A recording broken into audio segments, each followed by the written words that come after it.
Hello again, friends! And you are our friends, and welcome back to another edition of Jim Cornette's Drive Thru right here on another spring day here in 2022. I'm your host, the great Brian Last. We have questions, maybe a song or two, maybe a game or two. We really don't know what we're going to do today. There's a few news stories we got to talk about. But the man who'll be answering the questions and doing all the songing and dancing and everything else, Songing? Mr. Jim Cornette. Hold on, I'm finishing wiping the snot off of my face. Sounds like you're eating Where it, too. you just made me choke myself when you said this beautiful spring day. Did I say beautiful? You said beautiful spring day. It's neither beautiful nor spring. It looks good. If you took a picture of this day, it would look okay. But a picture would not fully immerse you in the experience that is this record heat wave that we are currently experiencing here in the metropolitan Louisville, Kentucky area. We're having a heat wave. It's like a heat wave burning in my heart. Can't keep from crying. It's tearing me apart. Sometimes I stare in space. Tears all over my face. I can't explain it. Don't understand it. I ain't never felt like this before. Has high blood pressure got a hold of me, or is this the way love's supposed to be? It's like a heat wave. Do-do-do-do-do-do-do. I'd like to apologize to Barry Gordy and his family. Well, what'd they ever do for me? I can tell you what you did to them. You just ruined their song. Yeah, well, there's that shows you. That serves you right, Barry Gordy. He engaged in some... What do you have against Barry Gordy? Some shady activity with some of the contract talent there at Motown, but nevertheless, it's a heat wave here. Do you know what the temperature was yesterday, and it's going to be even hotter today? I don't know what yesterday's temperature was. Yesterday was 97 degrees. Do you know what the heat index was, the highest heat index reported in the metro Louisville area? I don't know. 112. Because of the humidity. Do you know what our dew point was? I must have missed that on the news as well. 77. 97 degrees with a dew point of 77 degrees. You know what that means, don't you? You're miserable? Do you know what the dew point? Do you even pay attention to the dew point? No, I don't pay attention to the dew point. The dew point is one of the most important weather statistics that there is out there. The dew point determines whether you get severe thunderstorms or not, or how severe they may be. The dew point determines the humidity that you feel when you walk outside. The dew point is part of your daily life, and you totally disregard your dew point. I do not. Up here, we call the dew point the weatherman. I see him on TV, and he tells me all these things that I need to know. No. He should be telling you the dew point, because you need to know it. And you don't know your dew point. To be fair, I think he may say it, and I just don't pay attention. Well, see, now that's on you. Because he's doing his job, but you're not retaining the information that he's laying down to you. I assume he's saying it. I'm not sure. So it's not on me. It could be on me. Any weatherman or meteorologist worth his salt will be giving you the dew point, especially in times of crisis like this heat wave or severe weather or whatever, because it all goes in the mix. You know, for example, Brian, I know you know this from being a grown adult man, a graduate of a major university, that if your dew point is, say, under 50 degrees, then you're comfortable. You walk outside, it's wonderful air. It's a nice day. If the dew point's between 50 and 60 degrees, you can begin to feel a little humidity in the air, but it's still pleasant. If it's between 60 and 70, then you're getting sticky. That's where it's noted. You're humid. It's sticky outside. And then if you get above 70, well, that's as high as it's the red index on our weatherman's report on the dial there, and it's categorized as miserable. And we had 77. A dew point of 80, it's over. It's over. People walk outside, instantly their skin begins to melt. with the humidity and the heat and etc. So, we were that close to death here yesterday, and it's going to happen again today and tomorrow. 110, they're telling people don't go outside. Fortunately, I don't do that often anyway. We currently have a dew point of 66.9. See there, you're not miserable yet, but you will be if you get this weather. Our low temperature was about 80 degrees. That's a record low. Well, not a record low, but a record high low. You know what I mean? It's a record high low. Yes, sky high low. It's not a record low high because that wouldn't make any sense. Well, we'd just be blathering at that point. And then we wouldn't want to do that. If we were just blathering, well, then this show wouldn't be worth listening to. But it's your show. That's right. Most wrestling shows start with the weather report, as we just did. The weather report in Kentucky.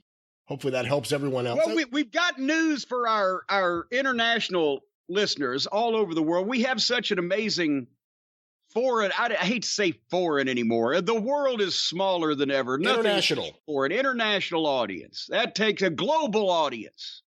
Because international may not even take in the scope and the magnitude of our reach. We'll say our global audience, people outside the borders and confines of the contiguous United States of America, plus Alaska and Hawaii, and our territories, I guess. It's interesting. You think if Turner Broadcasting owned a wrestling company today, foreign object would be a global object? A global object.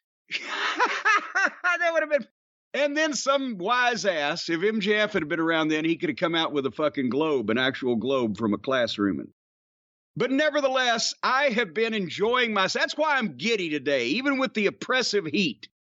I'm giddy because I've been enjoying myself immensely with the greatest new television program on the air.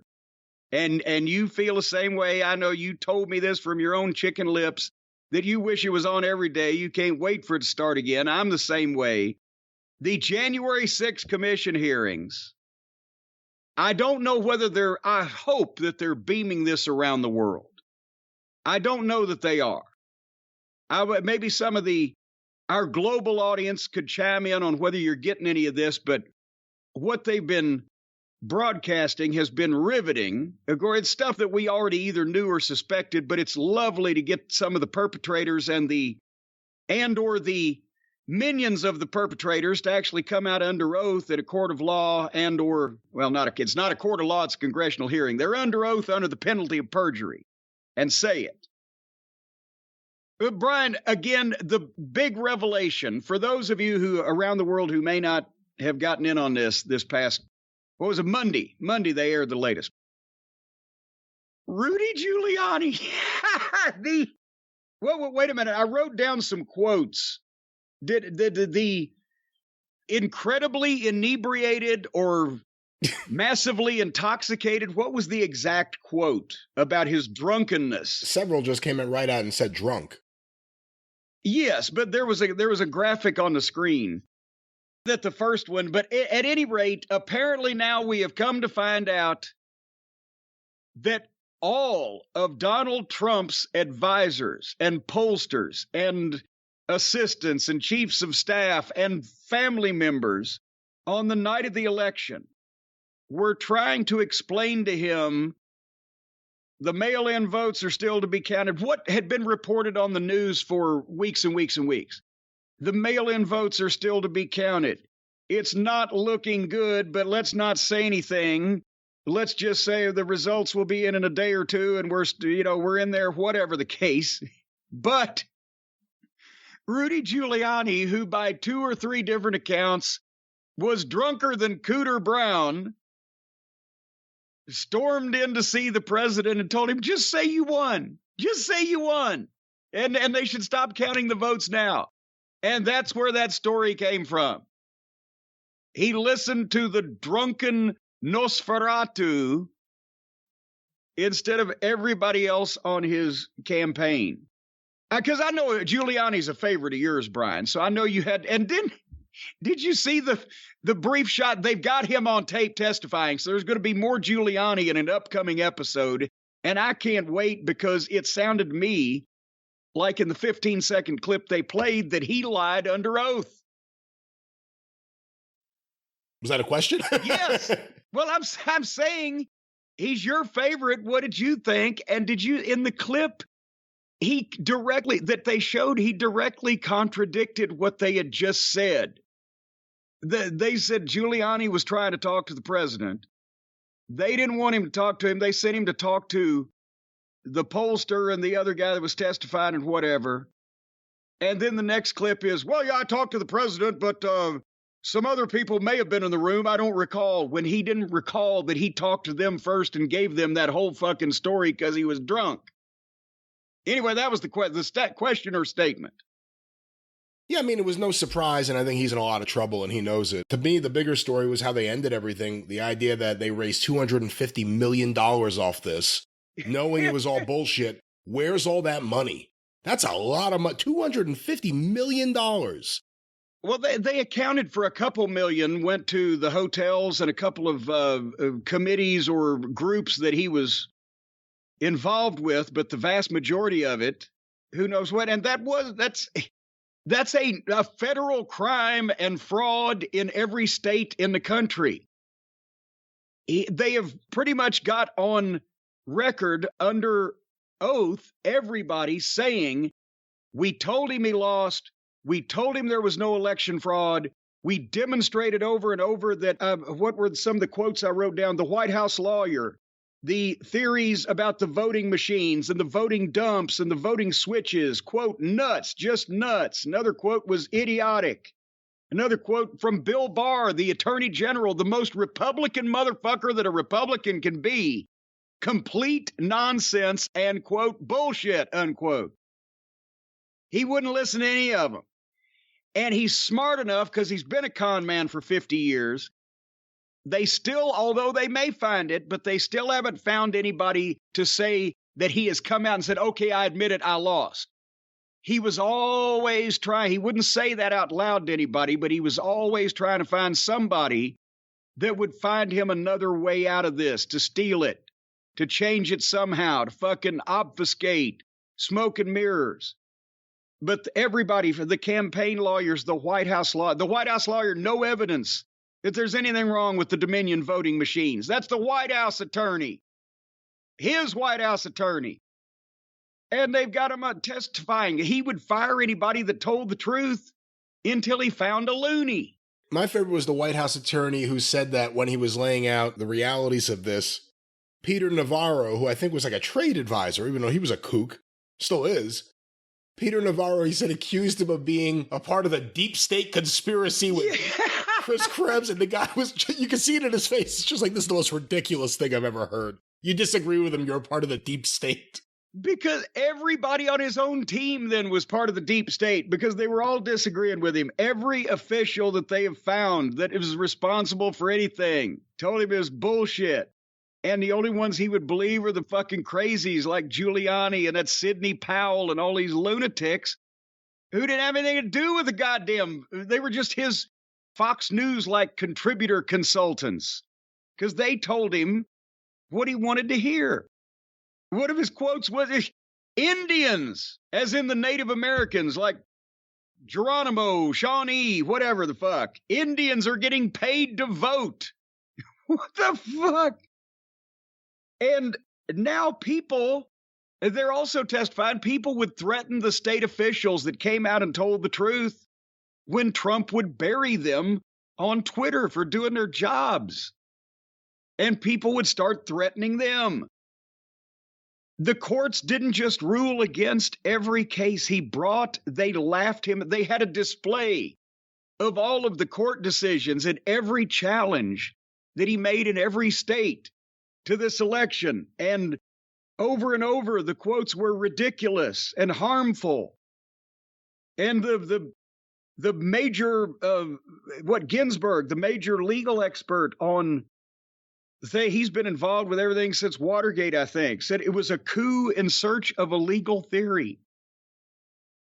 And like you said, now they found out that he went on after everyone told him this and not only caused the January 6th insurrection, but raised $250 million from these suckers that believed his bullshit on the theory that he was raising that money to overturn the fraudulent election and find the secret of how they did it and restore him to the fucking White House when he knew it was all bullshit. And now where's the $250 million? Can anybody excuse this fucking guy anymore? Can any of even the most ardent supporters, when there are his own people and there's more to come? That's why it's riveting television. We've only seen smidgens of Ivanka and Jared and just a little clip of Giuliani. There's all kinds of stuff to come up. But how can you not realize that this guy played all of you, whoever you out there are that either gave him money or supported him in any way? You were his suckers. He's the biggest carny in the history of carnies. Before we end our political discussion, the surprise political discussion here on the drive-thru, I will say last night I watched on CBS 2 here in New York at 7 p.m. the Republican primary debate, which was fascinating. Because there's one guy who's a local guy, Lee Zeldin, he's a Trump guy. Eventually he became a Trump guy. Now he's all in. He's now given everyone nicknames. And again, Trump can kind of pull it off because he's like a wrestling personality. Now you have these other boobs trying to act like Trump, like, okay, Rolex Rob said this, and never Trump or Harry, and he kept calling them their nicknames. He would never call them by their name. It was the nickname throughout the whole thing. And Giuliani's son was a part of it too. This is why the Republicans probably don't have a shot to win New York State, these four people. And every single one of them, not one of them said that anything was done wrong on January 6th. Not one of them, I think one of them said Trump does have some blame, but it's time to move on. Which is just he shot the person in the head, but it was a long time ago, so let's move on. That's a great let's move on. The body is buried now. There's no sense digging that whole thing back up. What about the people that is still clang? Is that the past tense of clung? Cling. Clinged. Whatever still cling, clanged, or clunged. There's something going on between their ears that clings, clangs, or clungs. To the ridiculous, even after it was on television live, but there was no violence. It was a protest. There were tourists. They were let in the Capitol. The video of it from last week, over and over and over again, these people smashing them. Then they've got the Proud Boys because they put all the video together in all the security cameras and all the timelines and all the people they've arrested so far that were part of the insurrection. And they put it together in real time, and they show the Proud Boys and the other militia fucks, whatever their name was, leading the way to sort of the entryways that they wanted, they had set up, and then the whole mob that he sent down followed in behind him because they needed numbers, but they instigated it. But there's people breaking windows and smashing doors down and taking the cops' weapons away and using shit as clubs to beat them and screaming and yelling. And it looked like the worst Mid-South wrestling riot times 50, lasting for 3 hours instead of a minute and a half. And do you think there's still people, it wasn't anything violent. Where do you go to vacation and hang out and be a tourist if that wasn't violent to you? Cambodia? What the fuck's going on there these days? It didn't look pleasant on the news when I was a kid, but I don't mean to insult anybody currently. And I love Washington, D.C. It's actually a beautiful town to visit, and there's no way I would visit it in the last several years. It seems like at any point something could happen. So it's not really the place I would go for a big tourist trip right now. Yeah, but I don't know who these people are. Fucking, Carnival Cruise Lines didn't look anything like this when I took our fucking trip to Cancun, me and Stace. I don't know where they're taking their vacations. But anyway, it's your show. I should mention, since I did mention Stace, if you want an I'm a Sin Guy t-shirt with all the proceeds, of course, going to NAMI, the National Alliance on Mental Illness, NAMI.org. As we mentioned, thanks to Brian Last's uncharacteristic generosity in matching some donations in May. That's not how you should put that. Well, that's how I did put it. You can rearrange it later on, play with it. work on it, polish it up, get back to me. But thanks to that and the matching donations from the Knights of Sin on the internet, Fell and Bagley and Esty and everything that everybody's done to promote this thing. And I forgot Lee Petrie. We raised over $5,000 in May. I don't have a total for June yet, but I will probably by the experience. And if you want one of those shirts, grab them quick because we're starting to wind that up at JimCornette.com. But you can see those as well as all of the figures that have been ordered since April at JimCornette.com have been signed and are in the hands of the Featherbottoms, which sounds like a 1940s science fiction movie starring Albert Decker. But anyway, they're in the hands of the Featherbottoms, and they will be in the mail by the end of this week or even as you hear this. And we are up to date if you'd like any of the other merchandise at JimCornette.com. There's officially now no waiting for anyone. But otherwise than that, I'm just in a good mood today.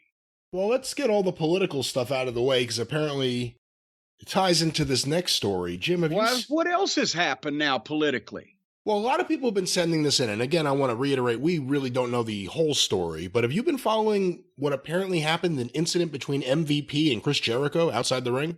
Oh, well, I haven't been following it because I keep hearing the same story. Basically, they crossed paths at a hotel somewhere recently when I guess both were in the same town for some reason, even though they're in separate companies. And there was a verbal altercation near the elevator.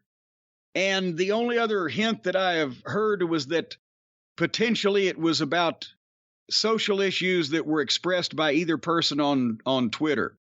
And I would think that specifically it was probably, since we know where poor Jericho's head is at, it was probably something goofy that he said that MVP took exception to, because I would have to imagine that they're about as far apart on the political spectrum as me and Jericho.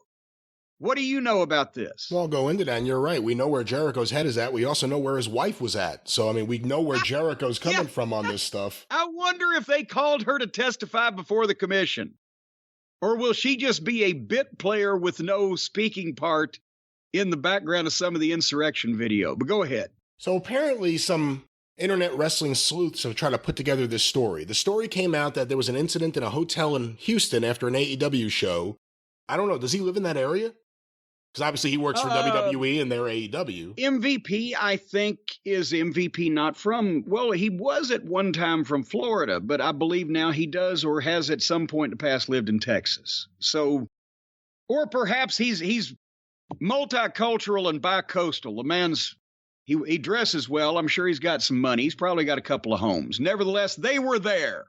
They were there, and the word was that he was going to visit some of his friends from the WWE, like Matt Hardy, people that he worked with and knew. Well, there you go. Apparently there was an interaction with him and Jericho, which led to a screaming match. Some have said it was almost a physical altercation. Jericho went into the elevator and either yelled or just said, "I don't fight jobbers," which set off MVP. So we'll get back to that part of the story, because MVP apparently doesn't say that's the whole story.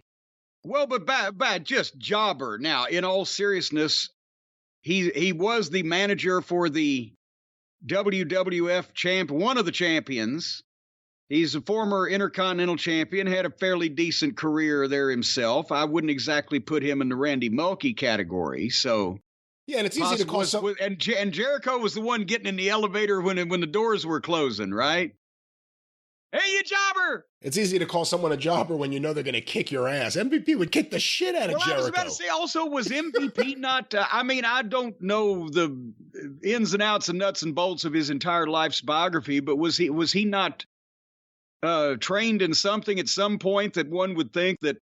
I know Jericho got famous for either taking down Goldberg or Goldberg not being able to take him down, but that was 20 years ago, wasn't it? It was a long time ago. So again, this incident happened. Word got out. People then start trying to develop the story, figure out what's going on there. Fightful Select reportedly reached out, or not reportedly, they did. They reached out to MVP and Jericho. MVP said there was an exchange, but it didn't go down like that. And Jericho's quote was, Nothing else to say. I don't fight jobbers. Nuff said. So he's holding to that line. It sounds like he's not disagreeing with that being the line that was said. Some internet sleuths have tried to figure out where this stems from.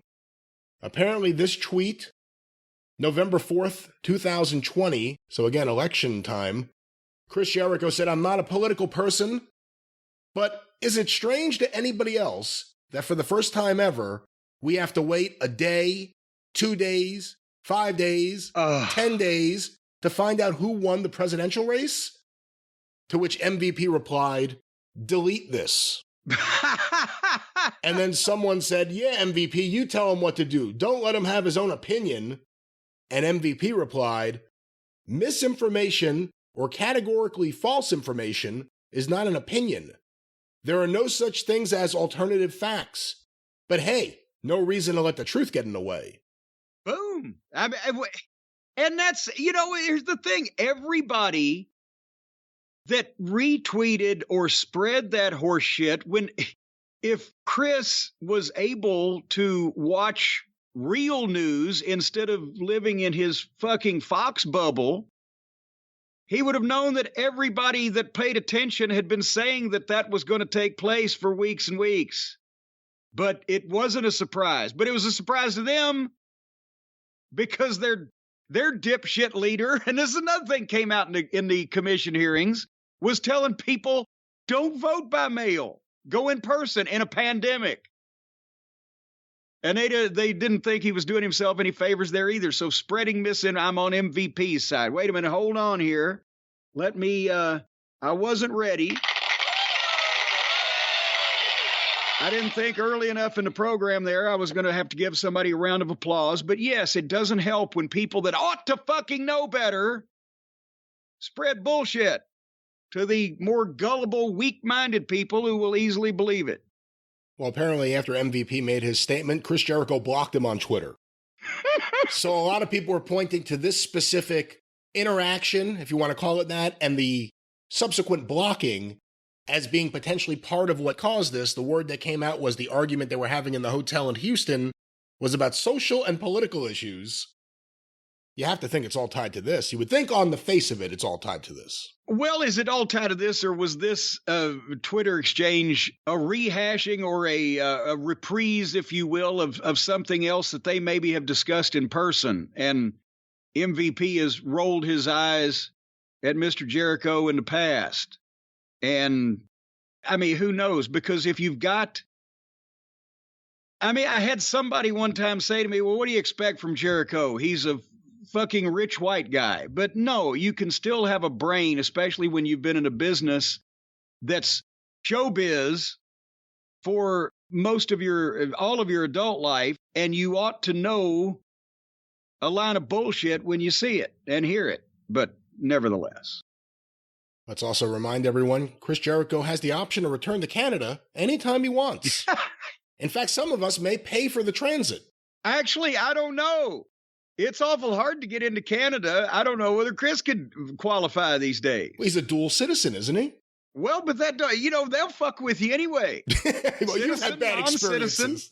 It's not just me. Let me tell you something. I have, over the last 20 years, I have discussed this with a number of professional wrestlers. And these are guys that have made multiple trips to Japan and wrestled in the United Kingdom and been to, Germany. I just name countries, right? And I have been, as you know, twice in the last 10 years across the pond to the United Kingdom. Hello, Kenny Mac. And everybody has universally told me that they have more trouble getting into Canada than they do any other country in the world. And whether it be the UK or Japan or Germany or Australia or wherever the fuck, it's a bigger pain in the ass. You go through more shit. You might get pulled or stalled or delayed or detained or generally made to feel uncomfortable trying to go to Canada than any other country that they've been to. And the Canadians they're not like, hey, who the fuck are you talking to? It's just their goddamn border people. And remember, they don't keep nasty people out, because remember, we've commented on a number of people that are in Canada that are like, well, how the fuck did he get there? If you're so worried about fucking spitting on the sidewalk. But go ahead.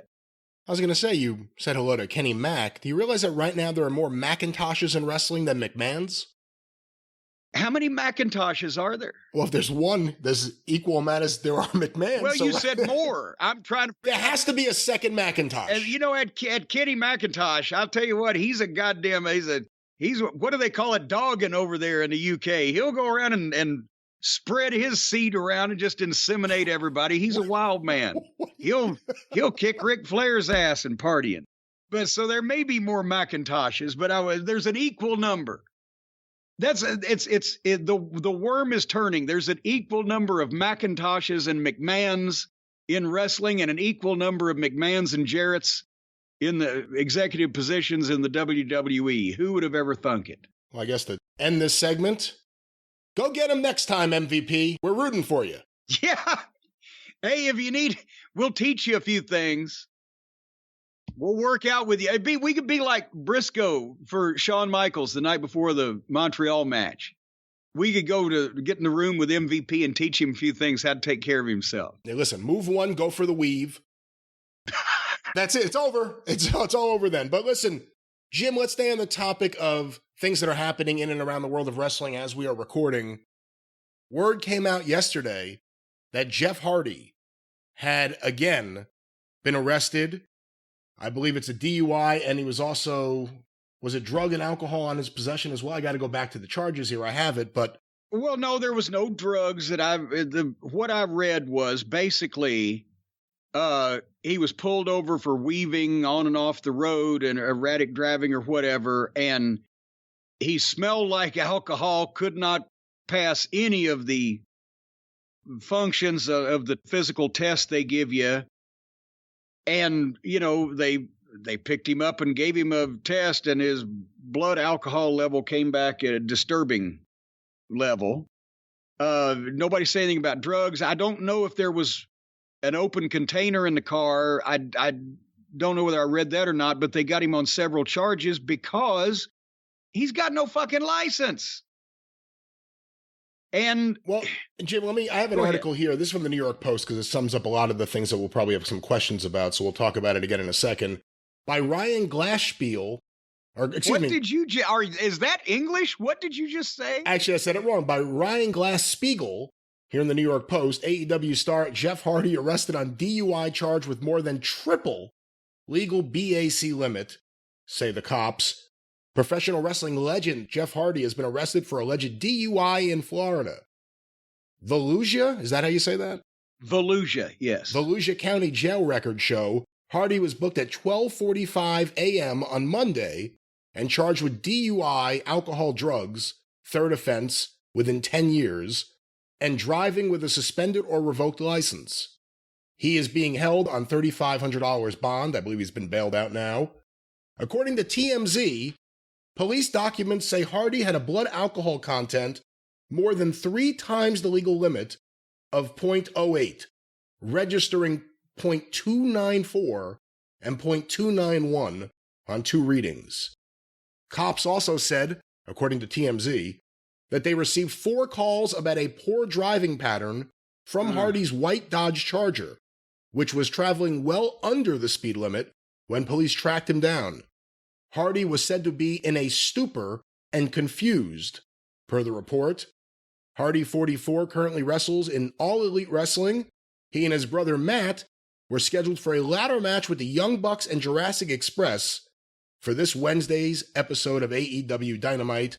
Hardy has a long documented history of struggles with substance abuse, and it goes into a little bit of it from there.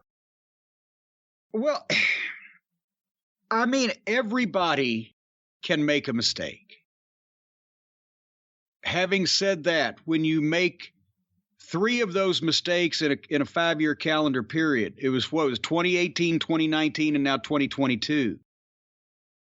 And then when you, on top of that, make that mistake while you're in a car that he doesn't live in Florida, he lives in North Carolina. Did he drive down there instead of fly? Possibly, but if so, Did he, with no license, did he drive from North Carolina to Florida to make the shows that he was going to do, and then he gets picked up, or was somebody supposed to be with him? Or is this a rental car? How did he rent a car with no driver's license?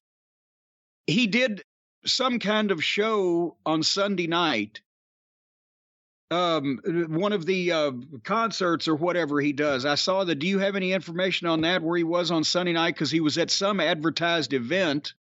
Yeah, I have something here. This is from a Wrestling Inc. article by Ross Berman. It says, okay, well, the point I was going to ask is, who was he with? Because how by 12:30 did he leave the event that he was with friends or somebody he was working for or whatever? Did nobody know that he doesn't have a driver's license? How hard is that to figure out?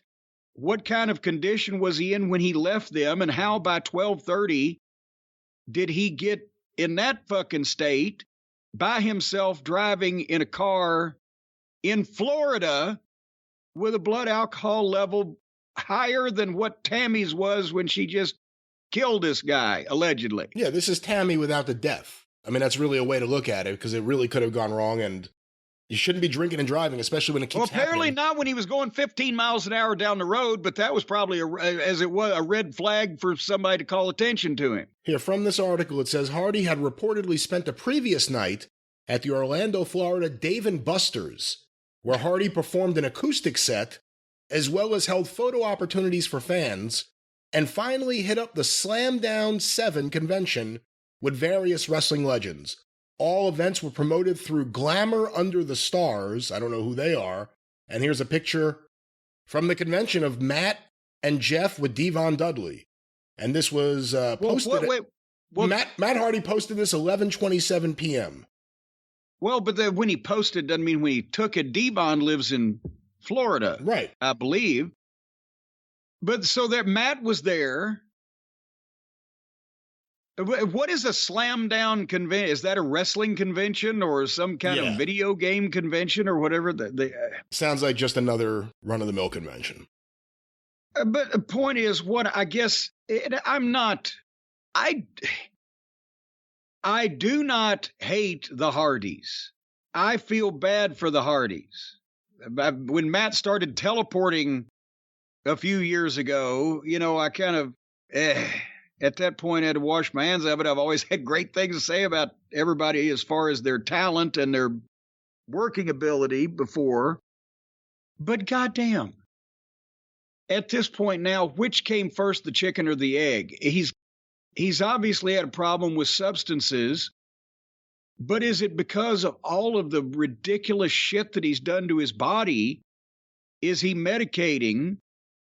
Or did he start doing all the ridiculous shit to his body because he was doing all the other shit? I don't know which came first, but at some point, a man in his mid-40s with a history of substance abuse problems and injuries and concussions and who knows what the fuck else has got to stop doing some of the things that he's been doing.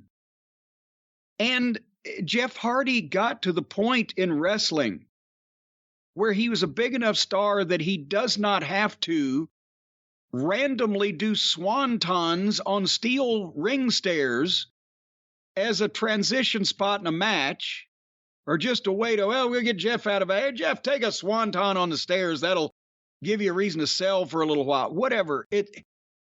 Is that exacerbating whatever the fuck else he's doing?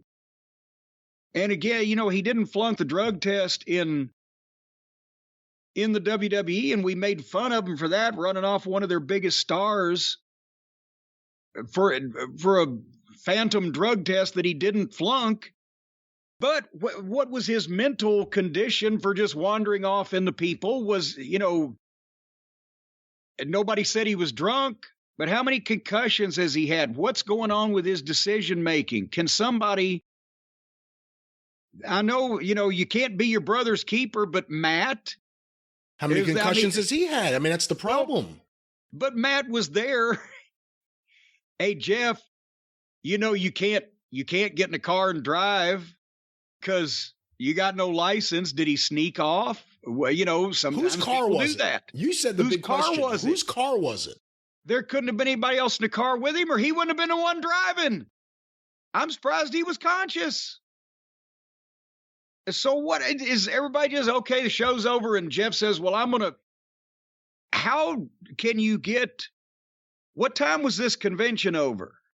I don't have that information. I've been looking for that, actually. Was it a nighttime thing? Because the way this article had it, it sounded like he did the Dave and Buster stuff and then went to the convention, but that doesn't sound right. You would think the Dave and Buster's thing was the way he was ending the night at the bar, performing his acoustic songs. Performing I don't know which came first again, and I know if somebody's going to do something, they're going to do it. There's a story, PG-13, Jamie Dundee, JC Ice, and Wolfie D. They came in, and Wolfie was supposed to keep an eye on Jamie so he'd get up next morning and go to the TV. And they come in from the town on Friday night, go to the hotel room, and both get in bed. And Wolfie wakes up fucking 5 o'clock in the morning to piss, and Jamie ain't there. So, people go and do things, but you know what? Everybody just left him alone to his own devices. Even if he wasn't intoxicated, that's the word for the week, at the time that everybody last saw him, how did anybody let him get in a car when they ought to know? Matt, I'm sure, would know if he was there. Some people ought to know. Most people ought to know. He don't have a license. He's had 2 DUIs, before.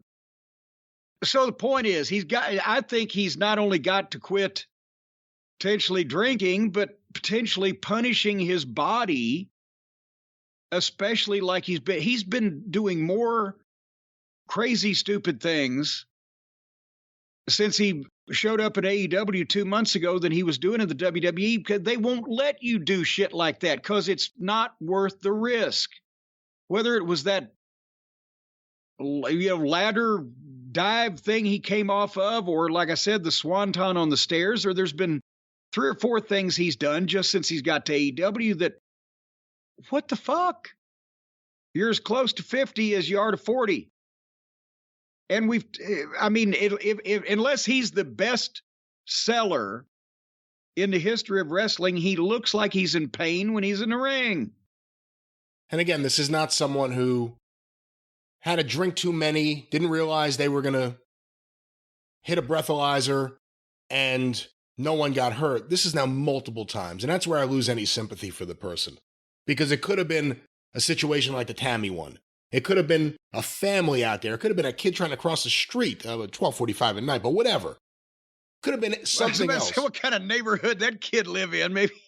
But no, the point is... So I got no sympathy. Like, there has to be a repercussion at some point. It can't just be, okay, let him out, and then it happens again. It couldn't be at that point like, I think I'm okay. 3.5 times, it would be way past, I think I'm okay to drive. You're not okay to drive under any circumstance anyway because you don't have a license. You're in the state of Florida, which has just gotten bad publicity on the wrestling business because of Tammy being a fucking sociopath. And that's where Jimmy Uso keeps getting, I think it's Jimmy. That's where Jimmy Uso keeps getting busted too. It's in Florida. Yes, and boy, and it certainly immediately comes to light whenever it happens because the Florida authorities, no, another wrestler, here come TMZ, speed dial. But that's what I'm saying is you can't drive under any circumstances. It's not a question of, well, I think I'm okay at that point. It's happened before. You're in a state that's gotten bad publicity. You've just started with a new company. And even if they've botched the Hardy Boys reunion and devalued them greatly, Jeff's still a recognizable star. And now the AEW publicity of the week is, well, this fucking guy was so drunk he could have been goddamn preserved in pickle brine and wouldn't have been any stiffer. And he's out driving around menacing the public highways. That's the company's publicity for it. Why would you wouldn't make that decision if you were thinking about any of the decisions you're supposed to be making. If he ended up someplace that he knew he might have a drink, why didn't he have his transportation covered? He's a fucking star. If he was working for somebody, I'm pretty sure they would have come and picked him up. that's one of the jobs that a lot of these unpaid assistants fight over on these indie shows and conventions, is who gets to pick up their favorite wrestling star. So it's not like, oh no, I'm too busy to pick up Jeff Hardy, dude. I'm sitting here fucking yanking. What? So he didn't plan ahead. He got someplace somehow in a car that he's going to drive, and then drinks on top of that, and then whatever. So let me ask you this. What should AEW's reaction to all of this be? And should there be any repercussions on that front? I'm sure there will be, but what is the proper thing? Is it a release? Is it a suspension?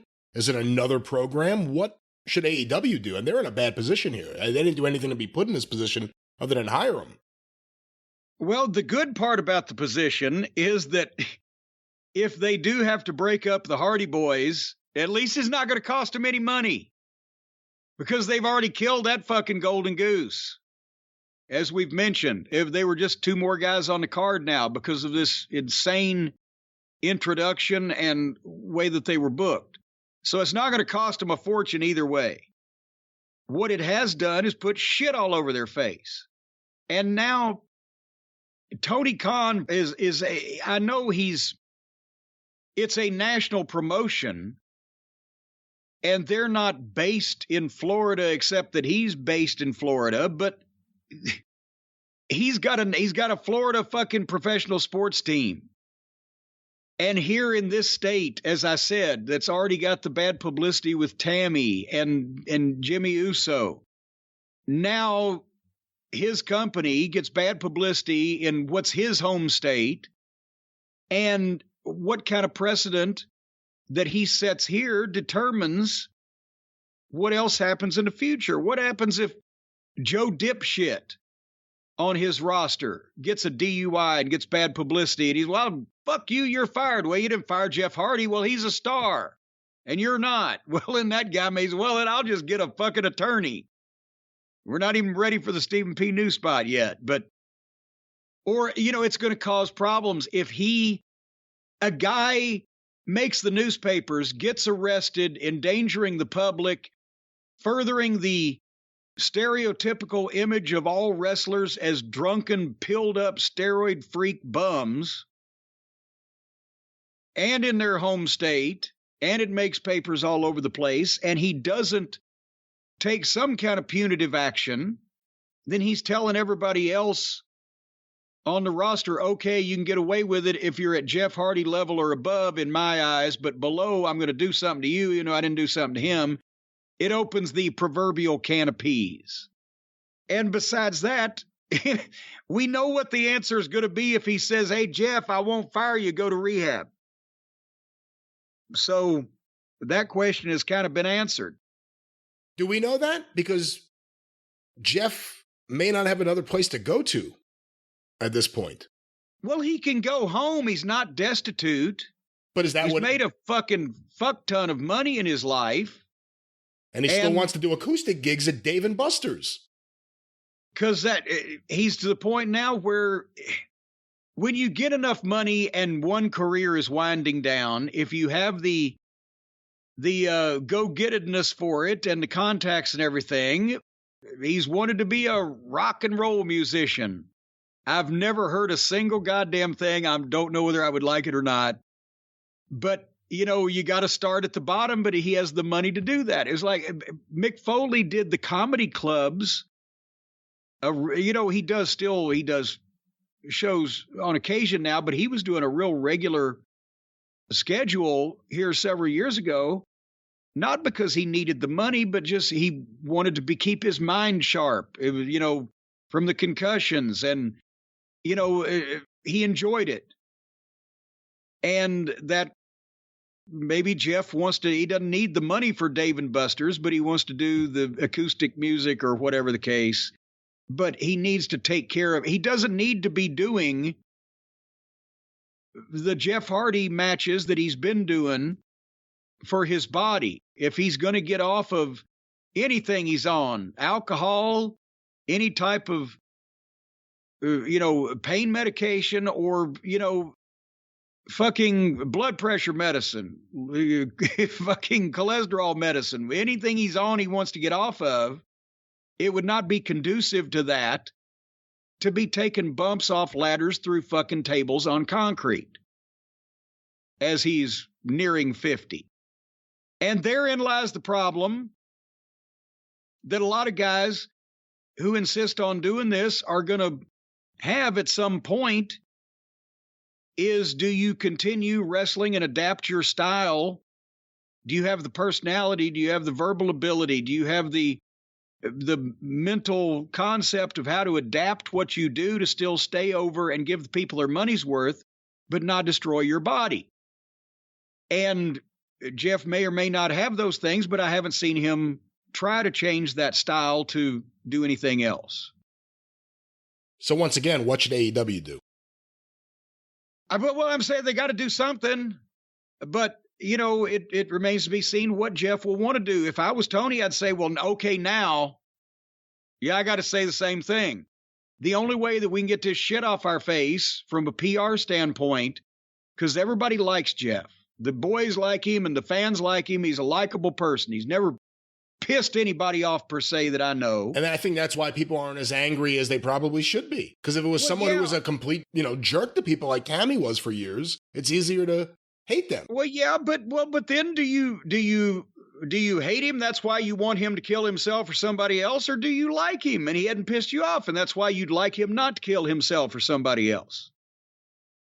So whichever way you look at it, to me, I would say if I was Tony, Jeff, everybody loves you, and you're a big star, and there's no reason to be ending up in the newspaper for shit like this. But now it's cost company bad publicity. So you will, like Moxley, you will be the biggest babyface to everybody involved in this whole situation.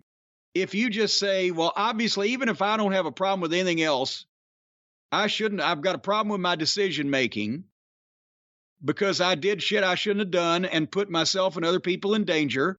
So I'm voluntarily going to go for 3 weeks or 4 weeks or however long it is to such and such place that Moxley went or anywhere else he wants to go, where they can talk to me about the decisions that I made and maybe tell me whether or not they think that I have an issue with alcohol, since I just got arrested out in public on the fucking highways for embalming fluid level of alcohol in my system. Or I got to fire you. What would you do? What, if I was Tony or if I was Jeff? If you were Tony. That's what I would do. You'd fire him? No, I'd say go to rehab. We will make you the biggest baby face in the world for addressing your issue. Everybody loves you and they're predisposed to want to be on your side. And then we can bring you back and hopefully bigger and better than ever and not let you goddamn fracture yourself. You can't do that because the difference is Moxley. We never heard any stories about Moxley almost endangering someone else's life. We didn't hear really too much publicly. There's always been stories, but publicly there wasn't too much until he announced he was going to rehab to get help. Jeff Hardy, if you do that, you give him the Ken Patera treatment. He comes out of prison, he's a babyface, and then he gets popped again the next day. And with him, you have to worry about that. This isn't, okay, this is a blip in the radar. Hopefully everything gets back to normal. There's enough instances of this where he's been caught, let alone times that he hasn't. It's hard to put faith in someone coming out of a program they may not even want to go to, that they're not going to do this again. If you build him up and try to say he's back and then he gets popped again within a month, you look awful. Well, you may be right. Because I was thinking that this could be something that could... I was thinking everybody would have a level head, and Jeff would consider this, you know what, he's right. I've made myself look like a shit sandwich, and I've got negative publicity on myself and everybody else, so I'll do this, and everybody will like me, and then I'll straighten my shit up. But without that last line... You may be right. He might not look at it like one last chance to tell people that I'm not a fuck up. And then he might come back and do, in that case, maybe Tony ought to just fire him, I guess. You've talked me into it now. Well, Jim, perhaps if there had been some diligent, concerned citizen with knowledge of the mechanics of a car who could have gone out and maybe disabled Jeff Hardy's motor or taken the tires right off the car. That's what could have happened. Something like that could have prevented him, could have sabotaged the car and prevented him from taking that fateful trip. A hero. They would have been a hero. Folks, I'm telling you what, if there had been only somebody there with the knowledge and the ability to disable that vehicle, well, then Jeff could have been taken back to his hotel. But then the problem would have become, Brian, that there would have been a derelict vehicle in the parking lot of Dave & Buster's. And then it would have needed a part in order to be repaired, to be moved off that lot before it was towed and given to the city to smash in a monster truck show. And that's where the folks at rockauto.com come in. Folks, if you've got some drunken wrestler's disabled vehicle in your parking lot and you need a part for it so you can fix it and drive it the hell out of there, rockauto.com has them. They've also got all the parts your car or truck will ever need. If you need brake pads, if you need engine control modules, tail lamps, motor oil, new carpet, if you need a carb gasket projector, whatever you need for your car, truck, or motorized conveyance, you can find it on the online catalog known as rockauto.com. It's the only place you need to go. And they've got low prices, not only for the professionals, but the do-it-yourselfers. Why spend up to twice as much for the same parts? Now, some of you people, you'll probably spend twice as much later on when you get some professional to fix what you screwed up. But nevertheless, it's not rockauto.com's fault that you're an idiot. So you can go to rockauto.com right now and see all the parts they've got available. And you write JCE in the How Did You Hear About Us box so they know we sent you, because later on, there'll be a free gift. We're not telling you what it is or when you get it. No, there's no free gift. Don't promise people that. Will there be cake? You and the cake. Didn't you just have enough cake? Well, I need more cake. Well, anyway, just write JCE in the How Did You Hear About Us box anyway, but you'll be too busy giggling with giddy laughter as you open up the car and truck parts that are delivered to your door with a few easy clicks. rockauto.com. Amazing selection, reliably low prices, all the parts your car will ever need. rockauto.com. That's right. Well, let's move on. Let's rock on here with the show. Jim, let's get a bunch of AEW news out of the way here at the top. I'd love to do that. One of the top international stars in AEW was recently asked about you, and I have some audio here to play. Have you been made aware of Maki Itoh's comments about you? Oh, good Lord, no. Seriously? Someone asked Maki Itoh about you? Yes. I have no idea. What would that be? What would be her comments? What would that be? What would that be, those comments there? Those comments... A lot of people don't think it be like it is, but it do. Well, those comments be played right now. Here they are. Hi, Luigi, thank you. 久々です。お久しぶり。Maki, you are so cool. Thank you. Maki Itoh is Jim Cornette's favorite wrestler. I don't think so. Jim Cornette hates me. I know. But maybe he likes me. Maybe ね。To love so なんか maybe he's shy, so Maki Itoh is shit. Something. Maybe this reason. Please. Well, Jim, there are Maki Itoh's comments. I'm glad she cleared all that up. What do you think about the idea that you don't actually hate her, you actually love her, you're just shy? Well, a lot of people have told me that. That I tend to hide my feelings, sit in the corner, not express myself. I have heard that quite a few times over the course of my life, and maybe that is it. Maybe, but you know what? That is it, because I've just realized here's the equation. Absence makes the heart grow fonder. And the longer I go without seeing her, the more I like it. So that means that if she'd just stay off of television for 3 or 4 years, I would just love and adore her. So that's what it's got to be. Otherwise, I wasn't really sure exactly what her stance on me was there one way or the other for a while there. Well, here's the question, too. She made an appearance a couple of years ago. She did her song. It was one of the greatest bad segments in the history of wrestling. You liked it. She was on again this year, and she did her song.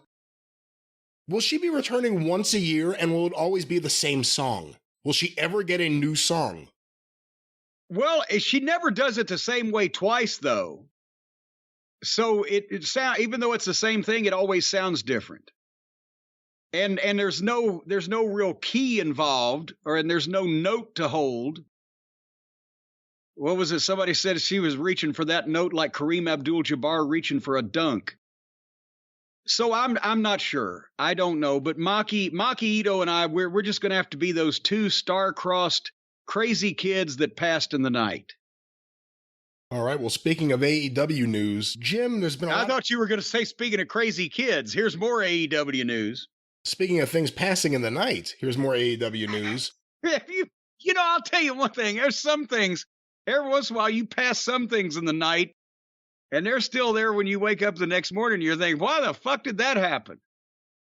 Well, on that topic, Jim, there's been some controversy. You know, as a matter of fact, when I was a kid and I went to school, I tried out for the football team. No, you didn't. I did. The first day of practice, I showed up, and the coach held a football in his hand, and he held it in front of me. He said, son, do you think you can pass this? I said, hell, coach, I don't even think I can swallow it. All right, well, Jim, our next topic, our next questions, I can't even speak. I don't even know where to go from here. Jim, we've received a series of questions about something that's become somewhat controversial, and I know we briefly talked about it during the AEW Dynamite review, but have you been following the chatter about the Thunder Rosa Marina Shafir match? I just saw this on Twitter yesterday. I guess yesterday afternoon or whatever. People are saying that it was Thunder Rosa's fault that match was football bat ugly, bowling shoe ugly, scrambled eggs. And again, when we did the review, you put all of the blame on Marina Shafir, which is one of the reasons why this story stuck out to me so much.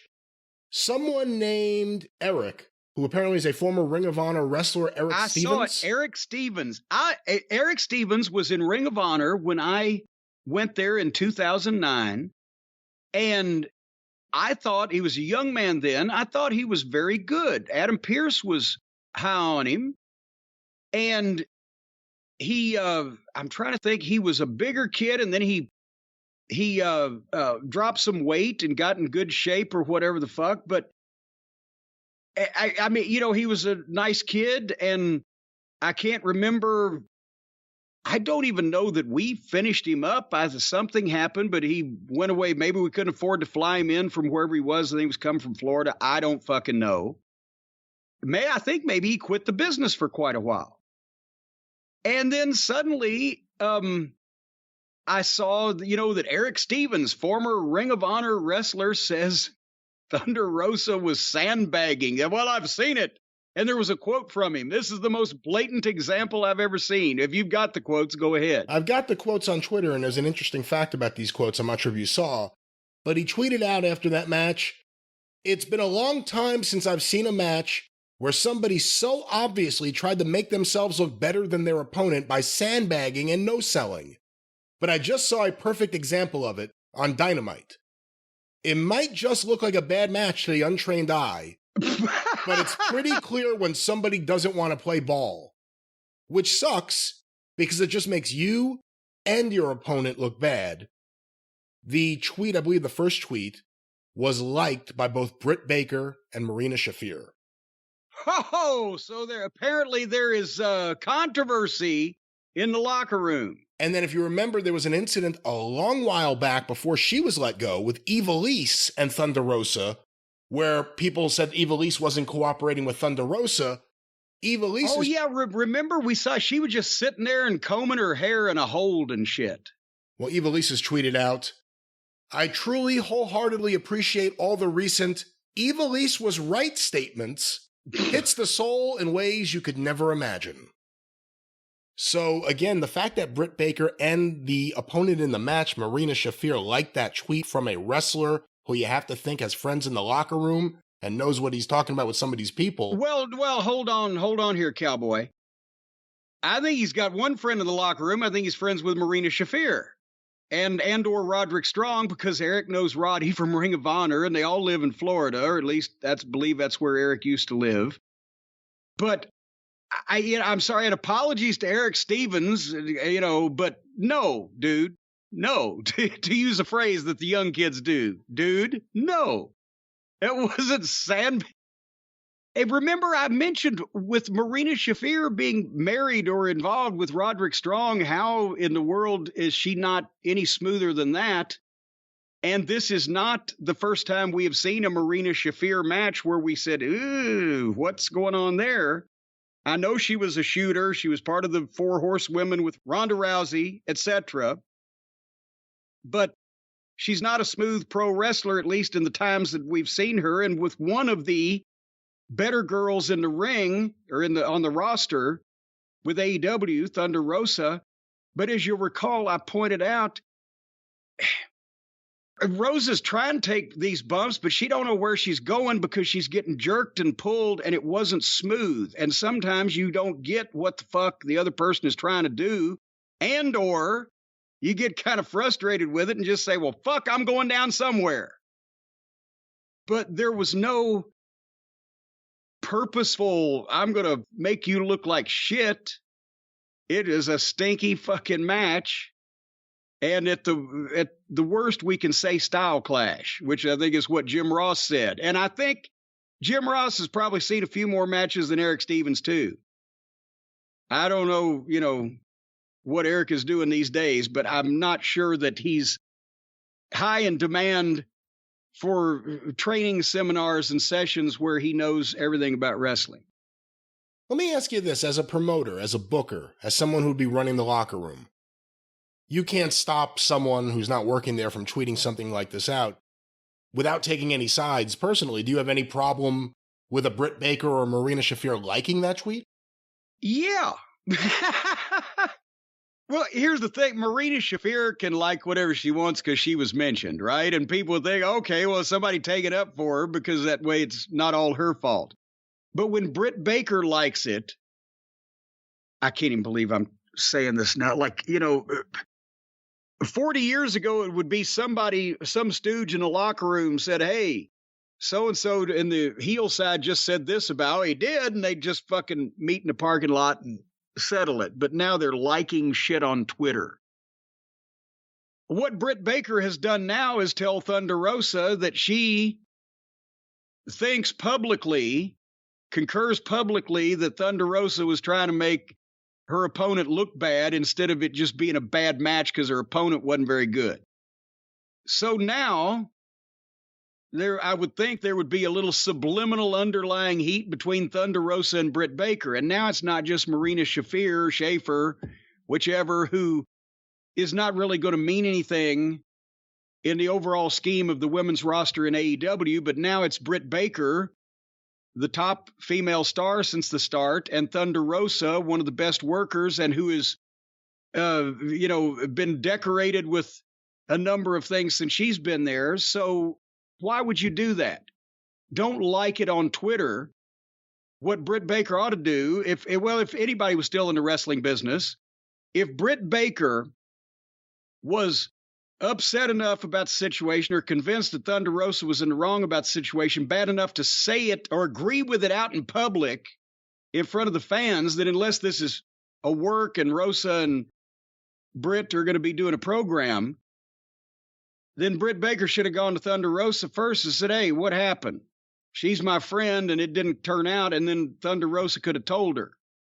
And then they could have hashed it out. I didn't even put 2 and 2 together. It's Adam Cole's girlfriend and Roderick Strong's wife. Oh, shit. Well, there you go.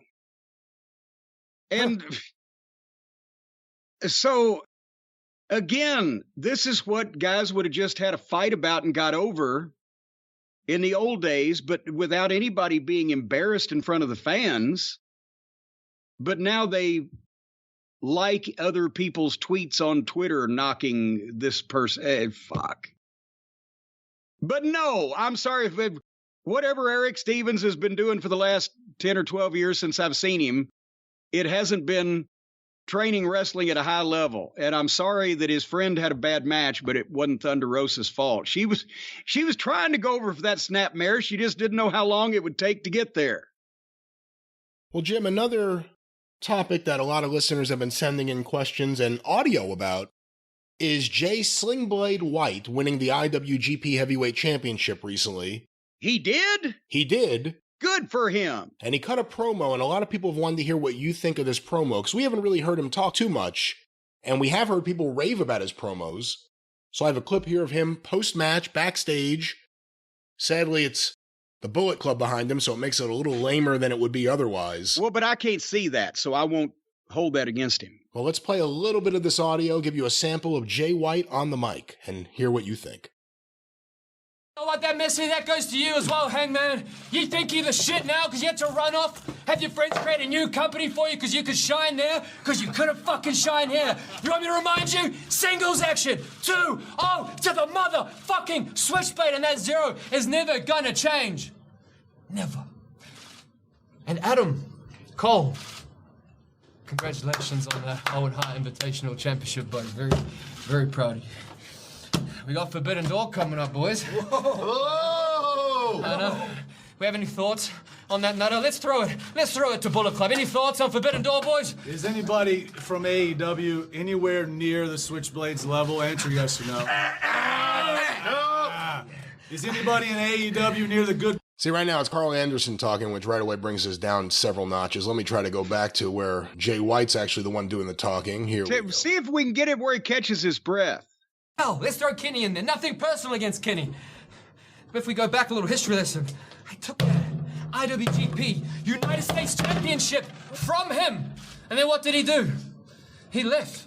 This is why I say I'm the catalyst of professional wrestling, because without me, you don't even get AEW.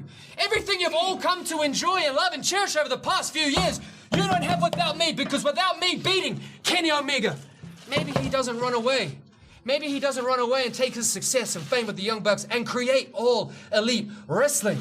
And I've said this before and I'll say it again. If he doesn't do that, you get no unscripted violence. You get no shocking return of Bryan Danielson. You get no long-awaited return of CM Punk. You get no heartwarming, long-awaited triumph for Hangman Page. You get no Britt Baker, DMD. They would still be here because they were here before, but you motherfuckers, you were nothing before. That's why you had to run off, because without me, there's also maybe no Adam Cole, baby. He'd still be sitting somewhere else, wasting away. So, AEW fans, wrestlers, all of you, you are welcome. Well, there it is, Jay White. Well, Any thoughts on that? obviously, this is right after the match, apparently, because he's blowed up, right? Yes. Okay. At the first part of it, with the fact that he's blowed up and he's got the accent, and I know for my fans across the pond, no, I'm the one with the accent. He's talking normally, but you know what I'm saying? With the accent, he's blowed up and he was yelling already into it. It was a little herky-jerky trying to follow at the start. After you skipped ahead, after Anderson had his piece and he had a little bit more breath to him, the accent is not as bad because he was slowed down. He was trying to go so fast at the start. He slowed down a little bit.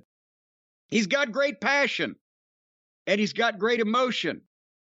I would try, I did the high pitched, what was it, Paul, you say Mickey Mouse on amphetamines, but I was the Weasley manager. If he's the world champion of their organization, I'd try to bring the screeching down just a little bit. You can yell like a Stan Hansen, but you don't have to sound like you're calling the hogs. So bring it down a little bit. He pauses every couple of words and puts a period in it. I assume that may be also because of his cardio condition after just having worked. I like his oomph and I like his passion for it. I don't know if I would be screaming at the top of my lungs while blowed up and at the same time going up an octave or two all at the same time. And I guess this is Japan, so they can say fuck and motherfuck, and that was off-putting. It threw me off. And I know somebody now is going to say, Cornette's worried about fuck. No, I'm not worried about the language, but judging a promo, do what you can do on television. And that's what they can do over there, but he can't do it over here. So he might not should get in that habit, because he's either going to get cut a lot on pre-tapes or he's going to get yelled at on a live show one of these days. And, you know, so I think there's plenty of potential and passion there, and it's probably not the best example of his promos because he's just had some kind of long-winded match. But again, here's the thing. When did you ever, in 40-something years, how many promos have you, wrestling promos in a wrestling context involved with a promotion, have you ever seen me do where I cussed? I'm guessing if you did, maybe in Ring of Honor, but I can't remember for sure. And I would sneak it in WC, in TBS or on TBS, working for Crockett with the Paul E promo was when I told my mother that, she was going to get the attorneys to handle it. I said, Mama, you're going to have to get over it because it's about damn time I do something on my own. You could slip in dams and hells and things if you made it good. And in Ring of Honor, even in, with their television, obviously, I may have put in an ass. And as an OVW commentator, I would often call people, well, that no good, miserable prick. But could you get goddamn it on the air? In Louisville, I think I slipped it in once or twice. I may have once or twice, and I was the one that did it, so I would take the heat if there was any heat in trying to register my disgust over something really heinous. But in 300 episodes, I may have done once or twice. I don't know that we put the word shit in 300 episodes of Ohio Valley Wrestling Television. I know we never said it in 200 episodes of Smoky Mountain Wrestling. We never said it in the WWF, and we never said it in WCW. But now the girls get the miscellaneous girl crew gets to say it in AEW. So it has no shock value anymore. But anyway, that was my constructive criticism. But yeah, I wouldn't, if I was those guys, I wouldn't get used to the fucks and the motherfuckers in Japan, because it'll come back to bite them later on. And I mean, in the old days on live studio wrestling, you can imagine how many guys in the wrestling business, their favorite word was fuck or motherfucker. But in all, I can only remember scant few times where anybody slipped and said anything in all those thousands and thousands of hours of studio wrestling in various little local stations around the world. And one of them, but Dundee and Gorgeous George Jr. in Memphis were having a program, and George is out there doing a promo with Lance Russell. It's like 1978, I believe it was. And Gorgeous George Jr. says, and that Bill Dundee, he's nothing but a little chicken shit worm. And as soon as he said that, Lance Russell immediately pulled the microphone away and stuck it in his jacket pocket. He was so mortified. And at the same time, because I remember seeing this, I believe I have the audio tape. As a matter of fact, they had bleeped it by the time it came to Louisville. What year was it? Was this before the split or after the split? 1978. Okay. After the split, they were on Channel 5, and it went live in Memphis. You heard the word chicken shit. And at the same time as Lance pulled the microphone and stuck it in his pocket, this was the greatest thing I've ever seen. Gorgeous George Jr. turned from the fucking heel wrestler into Aunt B from Mayberry. As soon as the words came out of his mouth, he realized what he'd said. His eyes got wide, and he put his hand over his mouth and went, oop. And the people in the studio audience started laughing. And then here came Dundee to do whatever he was going to do. But so they got calls. the people picked up their telephone and called the Channel 5 switchboard to complain about Gorgeous George Jr. using the word chicken shit. And they had to have Lance apologize for the language. Was the house up? No. I mean, that made no impact at all whatsoever on the angle or on the, anybody, whether they were going to buy a ticket or not. If you use a curse word, except if it's in already the most major main event angle between two of the guys that are most over and the hottest thing in the company, it's not going to make any difference anyway. Some people will remember the promo, but just one curse word is not going to make a difference. But that was the thing, is that heels could not get away with that at all. And you had to really be careful. Baby faces, the people wouldn't call and complain because he deserves it. I mean, you couldn't. The general manager of the station, if you said fuck, would have shut it down. But if something slipped, the people wouldn't complain about the baby faces. But if the heels said anything out of the way, they'd get calls out there. They got calls on me. Do you remember in 1983, the Russians shot down an airplane? Of course. Okay. Well, I was at the point where I was getting very little television time. I was Jimmy Hart's assistant manager, which meant when they were in Louisville, I went to Osceola, Arkansas. When they were in Lexington, Kentucky, I was in Batesville, Mississippi, whatever. And I would go out with Jimmy and the group and just hang around. But when Hart was at ringside during a match, then I might go over and say something to Lance or whatever, so they'd remember what my voice sounded like, right? Because I was still trying to get over. So they bring Jerry Novak, the bounty hunter, in.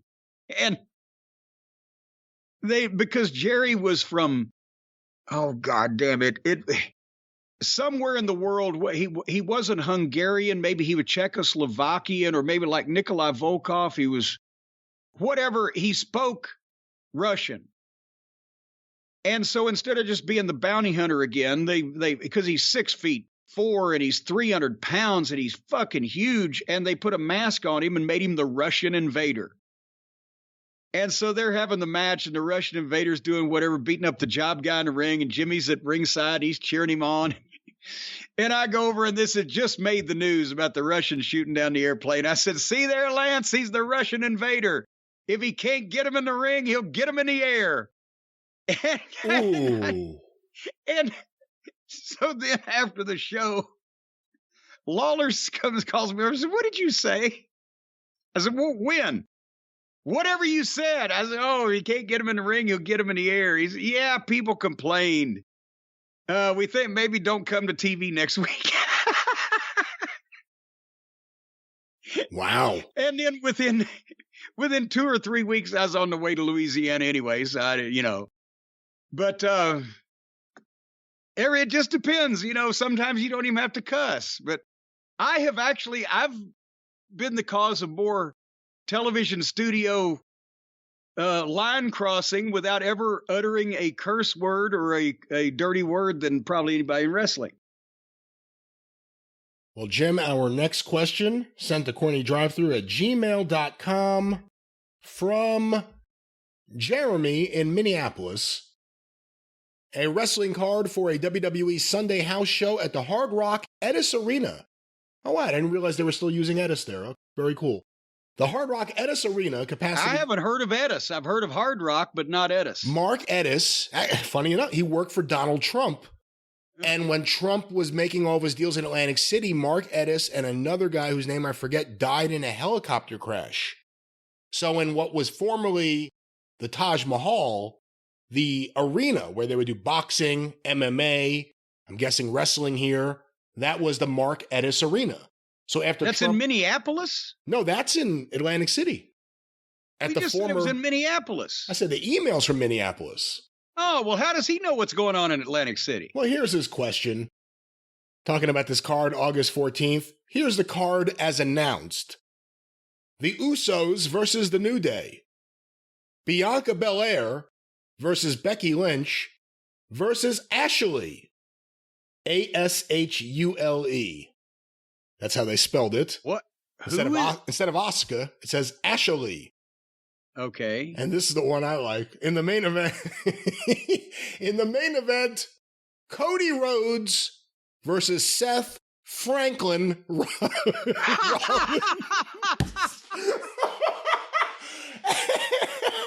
Franklin Rollins. That's his new name. That is his new name. Some websites Franklin Rollins. Some websites are charging as much as $58 for bad tickets, ranging up to $858 for front row. What? That's what he says here. I don't know how true that is. I'm not calling him a liar or anything, but here are his questions. Have you ever seen a wrestling card or poster where there were very clearly spelling errors on the card? Have you ever had to deal with a local ring announcer that clearly didn't know who you were and severely botched your name? And 3, it says, why does Bruce Pritchard continue to book the same matches that we've already seen over and over? I don't know if you could blame Bruce for that. Well, what else is he going to do? They got the same wrestlers we've seen over and over. Oh, my God. Well, first of all, I mean, Brian, as an old newsletter collector from the 70s and 80s, when the newsletters would reprint all the wrestling ads from the territories around the country, and as a collector of programs and newspaper clippings and things from back in time, it's always been hilarious to see some of the local paper, the Oshkosh Bee, try to spell all these fucking weird wrestlers' names, especially when you got into the Russians or the foreign menaces or whatever. But I mean, it's through time from the 30s till now. Remember the famous poster that Dennis Corlluzzo did for one of the Eddie Gilbert Memorial, the first one, brawls, the first one.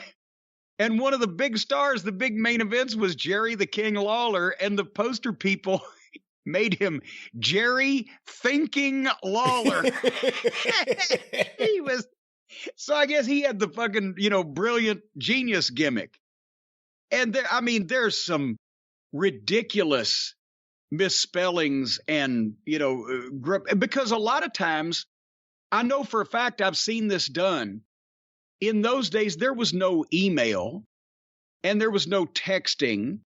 And, you couldn't just mail something to a newspaper if it was timely. So one of the jobs of the local promoters in every wrestling territory was to call the newspaper ad for that week's show into the newspaper.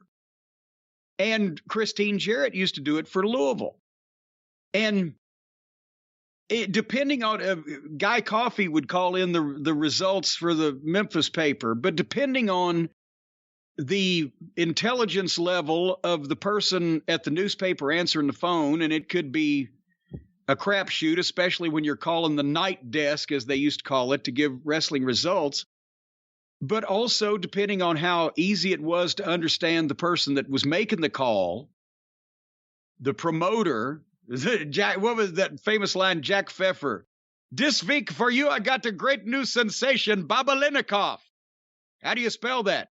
B-A-B-B-O-B-A-B-A. Fuck it, don't book him. So you would get these weird, varieties of people's names. And as far as local ring announcers, yes, all the time.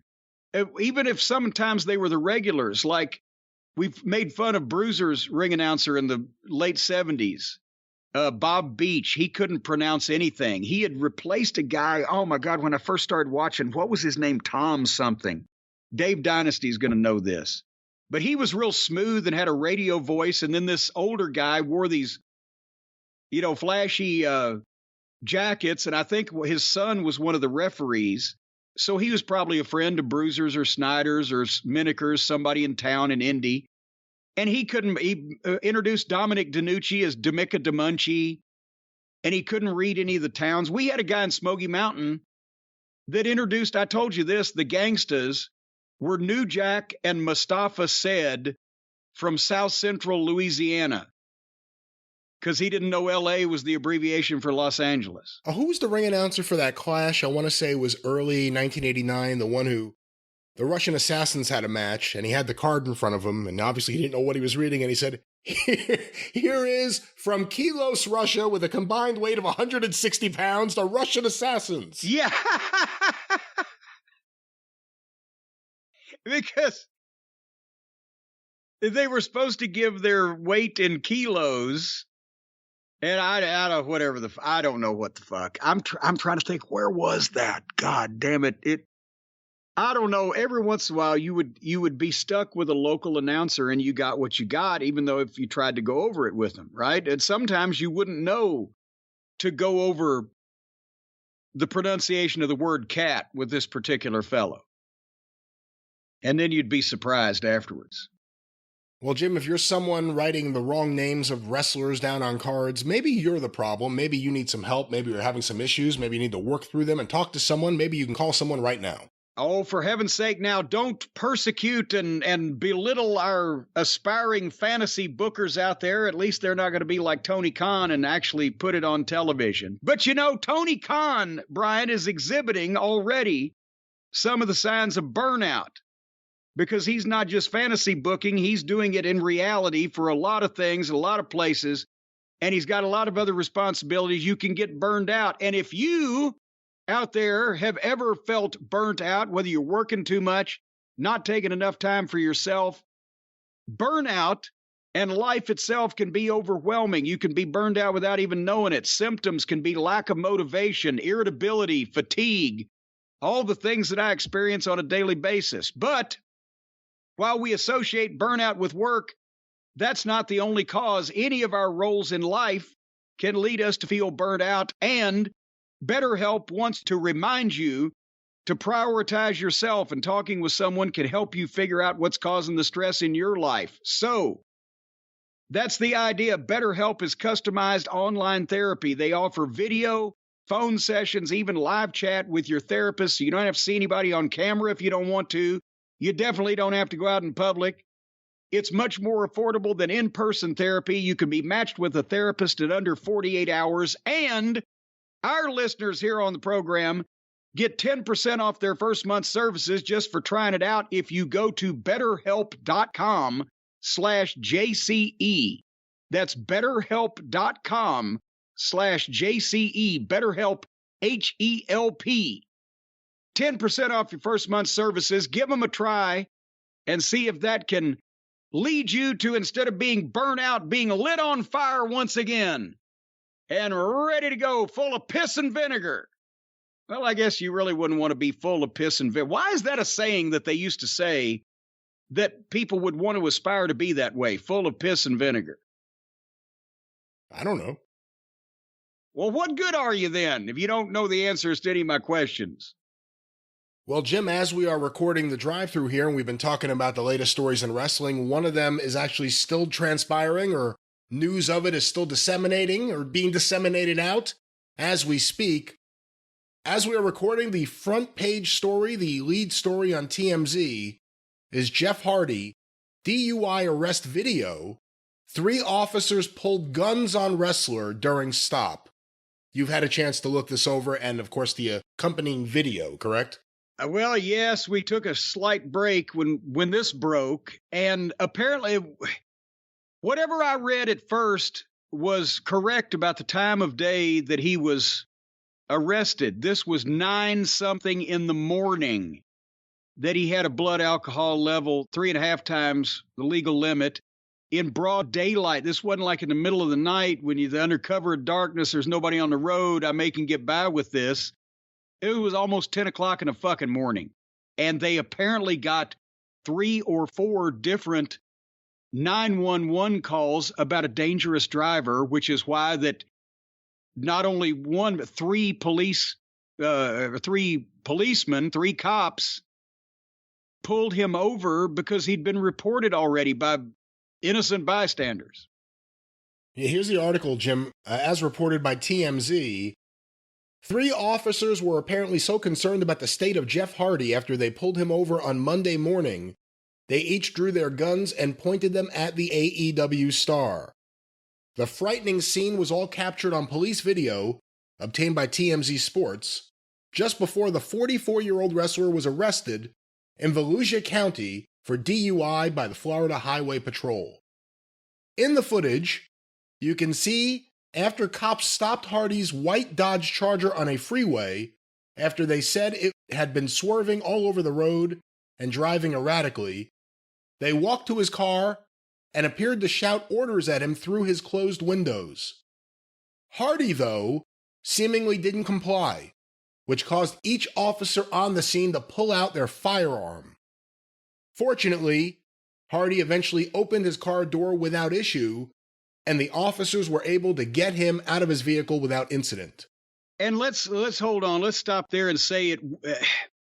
You could see them. They were saying, like, open the door, and he didn't want to open the door, so they pulled their guns. And I'm just thinking at that point he had to know, well, you know, I'm not making a move. They probably won't shoot me because I'm white, but as soon as I open this door, I'm going to jail. So he was probably taking his last 30 seconds or a minute to go, fuck. In the footage, you can see Hardy, wearing a Jacksonville Jaguars t-shirt, was not steady on his feet. Will you stop?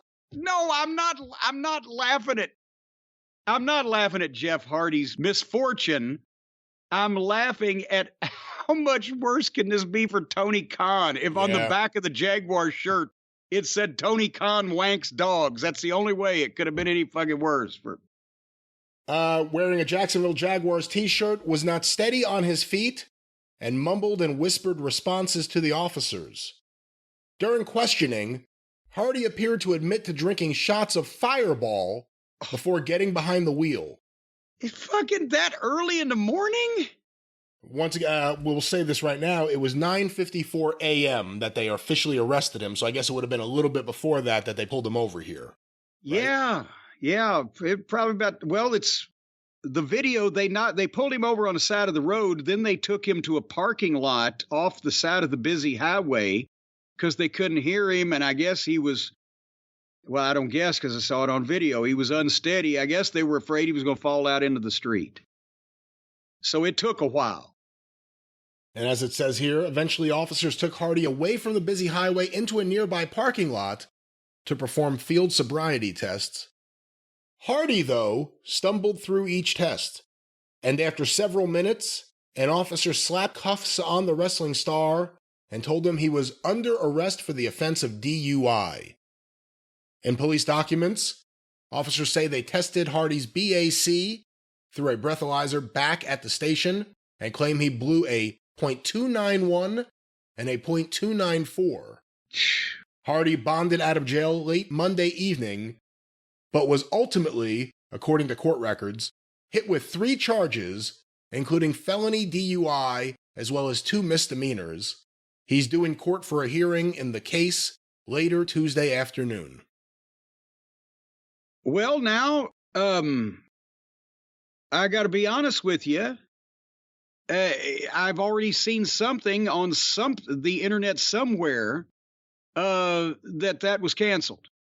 So I have no idea. I don't know what the fuck's going on. But that early in the morning, Jesus Christ, you know, I don't know what else to say that we didn't say earlier. It just this makes it even worse. He drove apparently from North Carolina. I guess he was by himself because Matt wasn't in the car at this point. Well, let me just clarify, because you just said that. The officers ask him, and it is hard to hear him at times because of the cars going by on the highway, and the officer actually has the mic on him. Plus, Jeff isn't speaking loudly, but he asks Jeff where he's coming from, and Jeff says North Carolina. And then he asks him where his destination is, and Jeff again says North Carolina. So whatever we read about earlier, Dave and Buster's, the convention where we saw pictures, he didn't mention any of that. It was just, I came from North Carolina and I will return to North Carolina. Yeah, and that sounds kabuki-ish as fuck. Where are you coming from, North Carolina? Where's your final destination, North Carolina? So you bopped through Florida on your way from Raleigh to Charlotte. And he obviously wasn't in condition to be more forthcoming with details that might make that sound a little less fucking shady. They've got his license plate blurred on the video, so I can't tell whether it's a North Carolina plate or not. But if he's telling them he came from North Carolina and his final destination is to go back there because that's where he lives, I don't know whether he's in his own car or not. Oh, shit. I see why they drew their guns as I take another look at the front of this video when they've drawn him.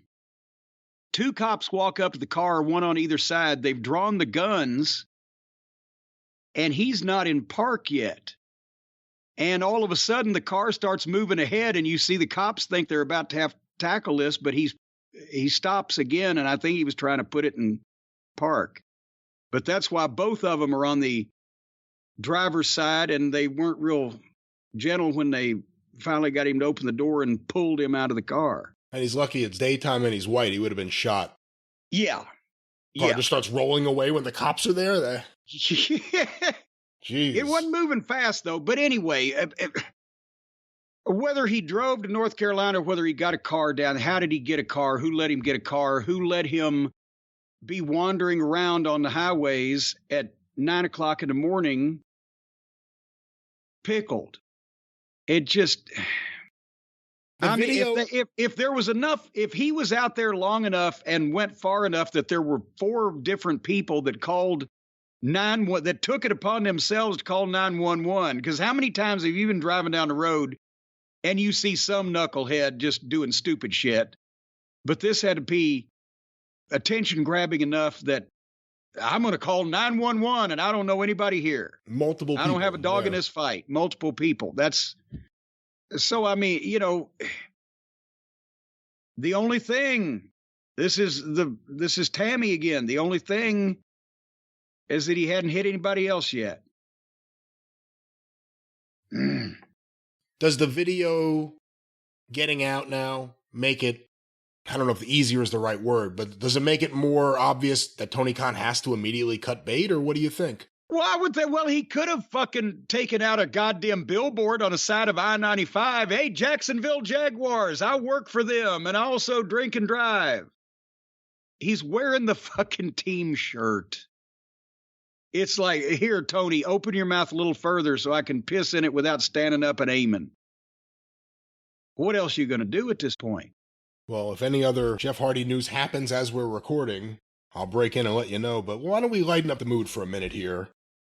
I have a program in front of me, Jim, that I received. I got a program here. I know how to make you happy. I got a program here, big boy. I actually am not sure what year it is, and I could look it up, and I can go find it, but I figured why not just talk to you about it? We'll figure it out on the air live.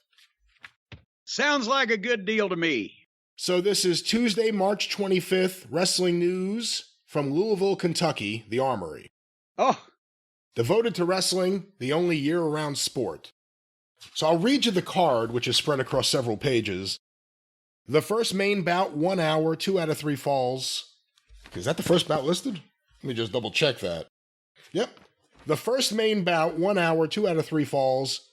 Chief Little Eagle, Tulsa, Oklahoma, 222 pounds, versus Jerry Atkins, 220 pounds, Canada. In a special attraction main bout number 2, 2 out of 3 falls, Miss Penny Banner, 146 pounds, St. Louis, Missouri, versus Miss Jessica Rogers, 142 pounds, Chicago, Illinois. And finally, the main bout, 1 hour, 2 out of 3 falls, Corsica Joe and Corsica Jean versus the Mighty Atlas and Joe Scarpa. And the promoter is Wee Willie Davis. The state commissioners are Bernard Bax, Francis Bauman, and Reed Miller. And of course, the box office are the McDonoughs. The announcer's George Lewis. I'm trying to see what other clues are in here to the year. George Lewis was the longtime ring announcer going back to the days of Haywood Allen and the Allen Athletic Club. And the McDonoughs doing the box office, Francis McDonough was Haywood Allen's assistant that took over the promotion when Haywood Allen retired. And Francis McDonough passed away in 1956, whereupon I'm sure his wife or son or kids, whatever, still work the box office there. Well, Wee Willie Davis, go ahead. And then I got to make this announcement. You're right there. The box office is Betty McDonough and Ray McDonough. Okay. And Wee Willie Davis took over the local promotion briefly, as it turned out, he established a local company called the Goldenrod Athletic Club, because Wee Willie Davis not only was a famous wrestler, he was one of the guys who had the tug of war with Mighty Joe Young in the movie. He was 6'7" or 8 or 9 and 300 something pounds back in those days. But also he was an expert on flowers and had been on, what was it, the $64,000 Question or one of the game shows in the 50s. That was his, maybe it was his I've Got a Secret, because he was a flower expert. So he named it the Goldenrod Athletic Club. And he tried to promote on his own for a little while, and then started being more of the figurehead local promoter for Barnett's Indianapolis office. So having said that, since he was listed as the promoter, since this was a small card with not a lot of the major stars of the Indianapolis office, but that's probably where he got the talent. Penny Banner, although St. Louis may have been involved there also. The Corsica brothers probably were in Tennessee at that point. So I would say he didn't have, Indianapolis hadn't taken over completely at this time. I would say this would be, and you're not going to be able to tell me because you don't know, although I can tell you how we can find out. Yeah, there's more clues here. Well, I'm going to say this already. I can tell you this could be 1957 or 58, I think, because it would be early on in his run. And go ahead. What were you going to say? Give me more clues. Yeah, a few things, because one of them surprised me that it was in here because it threw me off with one of the other things. But just a few notes from the program. The injured list continued from last week's program. Leo the Lion Newman, known to Louisville fans, will never wrestle again due to a car accident en route to a wrestling match. He later became a top manager. That's right. Carried by AP News last Friday in your newspaper report, Bulldog Danny Pletchus and his tag team partner Kurt Von Poppenheim injured in a car accident en route to Denver, Colorado from Albuquerque, New Mexico to take part in a wrestling bout. Reports say not serious, and both should be back in action very soon. Champion Dick Hutton is referenced here, so Dick Hutton's the NWA champion. Okay. This is what threw me off, because of Hutton being there as the NWA champion and then seeing this at this point. Football players go to wrestling. Alex Karras, University of Iowa's twice All-American, signed $25,000 pro mat pact as wrestler with Pinky George, Des Moines sports promoter, to wrestle 6 months out of the year, as he is the #1 draft choice of the Detroit Lions pro football team. That's a sentence there, okay. Also of Greek descent, hopes to fill Jim Landis' shoes by becoming world champion.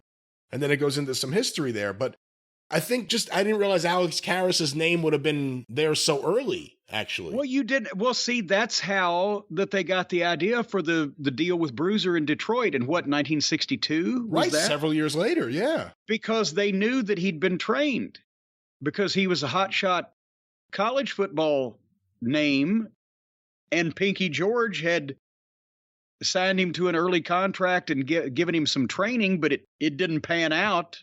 I don't think he liked it, nor was he necessarily very good at it, and stuck with football. But then when he was playing in Detroit and Bruiser was hot and they had the idea, and there you go. And it didn't work out well. And Karras, I don't think, did any more wrestling. But Dick Hutton being the champion, that would be 1957, wouldn't it?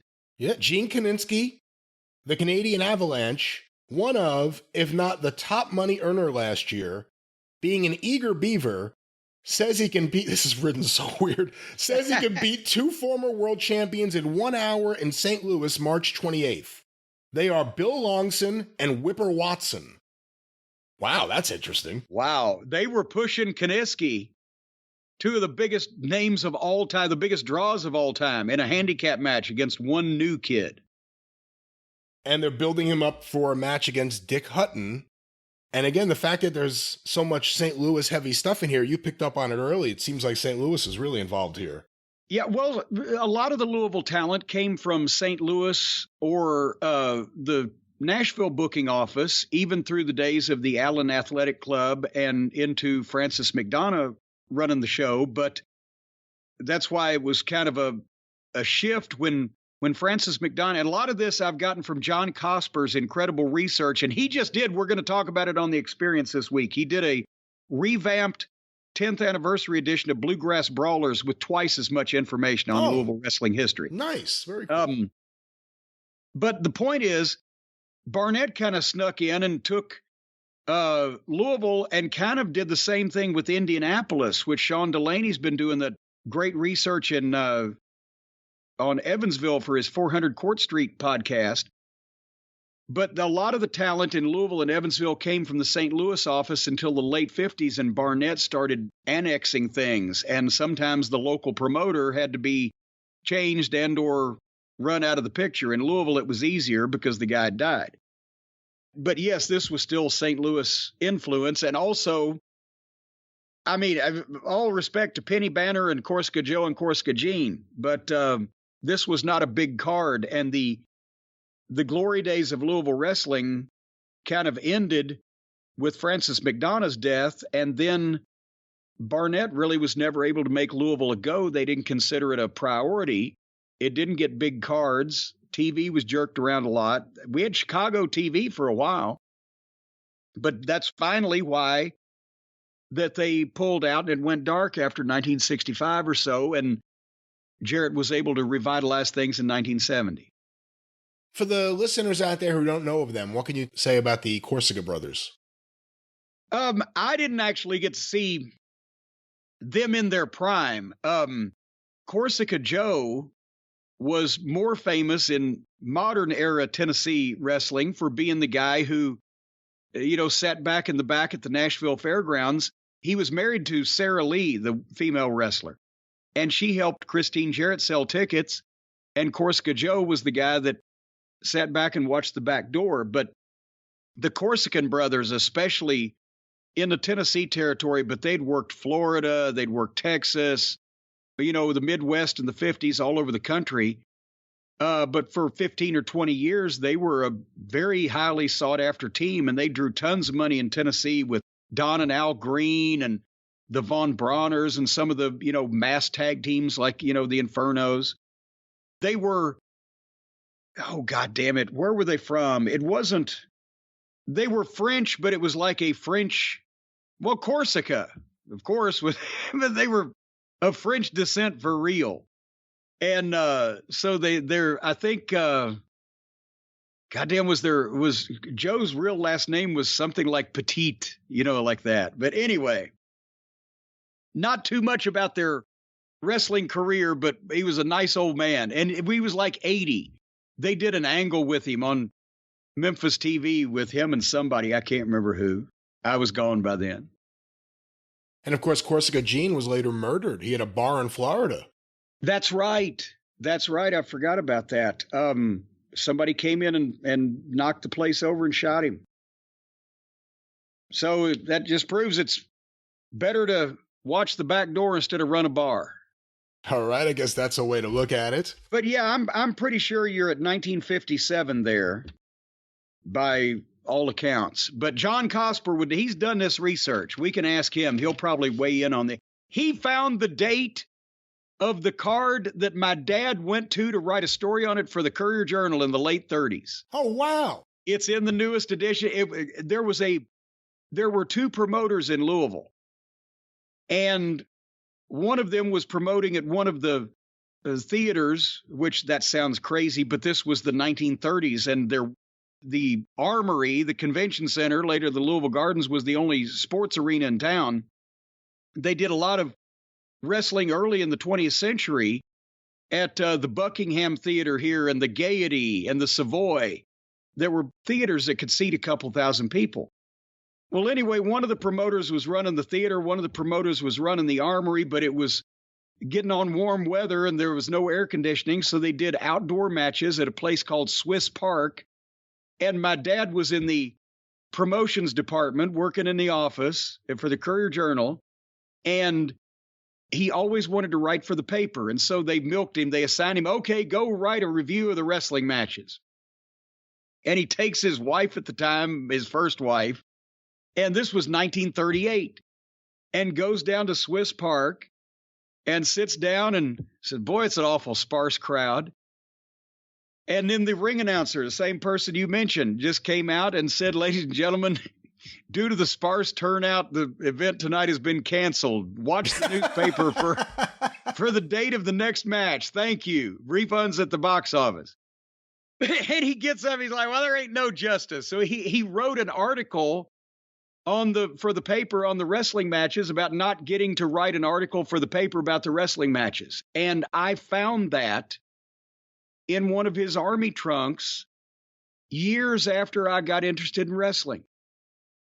And, you know, and I put that in the Rags, Paper, and Pens book, but I showed it to Cosper, and come to find out that was the rival promoter's swan song. They canceled and never rescheduled, and it was the end of his line. So, Cornettes and figured in wrestling in Louisville back to the 30s. You found that article that your dad wrote by happenstance, or it was something that you were told your dad once wrote something about wrestling? No, I just found it in his stuff.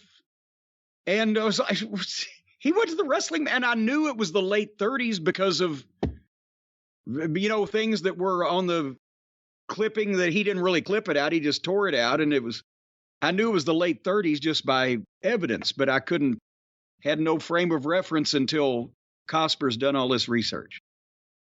Well, Jim, our next question sent to CornyDriveThru@gmail.com from John Fell in Baltimore. Oh, wait a minute. Is he trying to work a program now with Charlie from Starkville? Well, I've been meaning to tell you about the new book by John Fell in Baltimore. It's called I Fell All Over the Place, and I Keep Falling and Falling and Falling. Well, let's see what his question is here. On a previous drive-thru, someone asked about local promoters wanting their top guy as the NWA World Champion. Since the formation of the NWA, what promoter was able to get the most top guys in their territory a run as champion? Not one wrestler multiple times, but multiple wrestlers. I was wondering if it was Eddie Graham with 2, Jack Briscoe and Dusty Rhodes. What do you think? Well, that's interesting. Let's go down the list for a second, because when you think about it, some of these guys were recommended for the title by promoters they had worked with in the past, even though they weren't necessarily in their territory at that time. They were, you know, was Dusty in Florida when he won it? And he was when he won it in 81, wasn't he? Yeah. Yeah. And Eddie Graham was obviously his biggest backer as well. But the thing is, a lot of times, Dory Funk Sr. had pull and a vote and a highly sought after opinion for the NWA champion. But besides Dory and Terry, even though he might have voted for, I'm sure was probably voting for Harley Race, but Harley wasn't technically in the Amarillo territory. But let's go down the list. Thez was first, because of the way that things worked out with Orville Brown. And that was pre-territory day. Thez was just the guy. Everybody pretty much universally would have done that. And then Thez picked his own successor in Hutton. So that was nobody's first choice. Carpentier doesn't really count because the switch didn't take. And to be honest, as we talked about here on one of the shows recently, I can't remember which one it was, Carpentier's promoter is the one that nixed the deal. It was Eddie Quinn. Eddie Quinn in Montreal said, wait a minute, I'm going to lose him. And I'm not going to get paid what I thought I was going to get paid, blah, blah, blah. So then we go to Pat O'Connor. And you can say that was a Sam Muchnick, but I'm sure a lot of people were behind O'Connor. Then we go to Buddy Rogers, and that was, again, he's the biggest drawing card in the fucking business, so it's not like it's a difficult decision, but Vince McMahon had more part to play in Rogers losing it than getting it. What were you going to say? I was going to say it was the first time and last time they let Vince McMahon Sr. have a say in who the NWA champion was going to be. And it was the end of Fred Kohler. Yeah, there you go. But at the same time, it wasn't a stretch to put the belt on Rogers, the biggest draw in the business. The question was, then they didn't know ahead of time that Vince was going to monopolize him and try to take him away, etc. No, of course, Rogers could have been NWA champion at any point in the previous 12 years. Right. Except Thez wouldn't let him because Thez was pissed off that he knocked Strangler Lewis. So again, boy, that's whether you like him or not, or whatever you think about Lou Thez, he had some fucking balls and he had a lot of people's respect. No, this guy may be the biggest draw in the business, but he can't beat me and I ain't going to let him because he insulted my friend. So fuck him. He'll wait 12 years for the NWA title. So then we go to and I'm also not going to lose to Vern. You get that out of your mind as well. Yeah. You keep Vern's name out of your mouth. We go back from Rogers to Thez because they had to make sure the switch went appropriately. Then we go to Kiniski. And Kiniski, what we just talked about here on a previous question, and they were pushing him in St. Louis over two of the biggest draws in the history of the business. And the handicap matches in those days weren't 2 against 1. They were you wrestle one, beat him, and then you wrestle the other one. And you got to win, you have to beat both guys in an hour. But still, that was unheard of. To put Longson and Watson in a position like that, Kiniski had drawn mega money for Vern in the Midwest. He'd drawn money in Canada because of his football credentials and name. So whoever voted for him, it wasn't like it was a hometown decision from one guy's territory. Then we go to Dory Funk Jr., and that was Dory Funk Sr. Because... yeah, and he didn't want to let go either. Well, and Dory, again, turned out to be one of the longest-running NWA champions of the modern era and drew mega houses, not on his... I don't think anybody will accuse Dory of having a fireball personality, but he was such a solid, impeccable in-ring worker with the timing and the work, and everybody was... You're safe, and... Dory, when did you ever hear Dory Funk Jr. getting hurt in the ring? When did you ever hear of anybody getting hurt in the ring with Dory Funk Jr.? And Senior, he was the firstborn son. Senior had enough pull because he had trained or influenced or helped out almost every major promoter and name in the business. He was thought of as a genius. Dory was good enough. He probably at that time, I never got to see Dory in the 60s, in his formative days before he won the title in 69. But he was not the champion that drew money because he came to town. He was the champion that drew money because the champion came to town, and he was the mechanic that could be the champion. How much did it also help being able to send Terry in before him?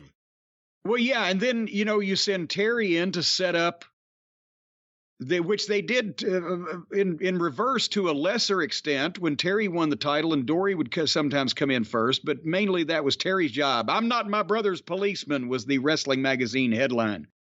But Terry would come in, they'd work a deal, or Terry and Dory Sr. would come in, they'd work some kind of deal, establish the Funk name, somebody would surpass the Funks, and then they'd get the title shot with Dory. And that worked well for 4 years. But again, Dory was a major star, but it wasn't like Flair or Hogan or The Rock being the champion where that name drew. In those days, the champion drew, and the local challenger was what put it over the top at the box office as to whether the people thought he could beat the champion. Dory was perfect for that. Perfect modern-day NWA champion. As was Jack Briscoe. Now...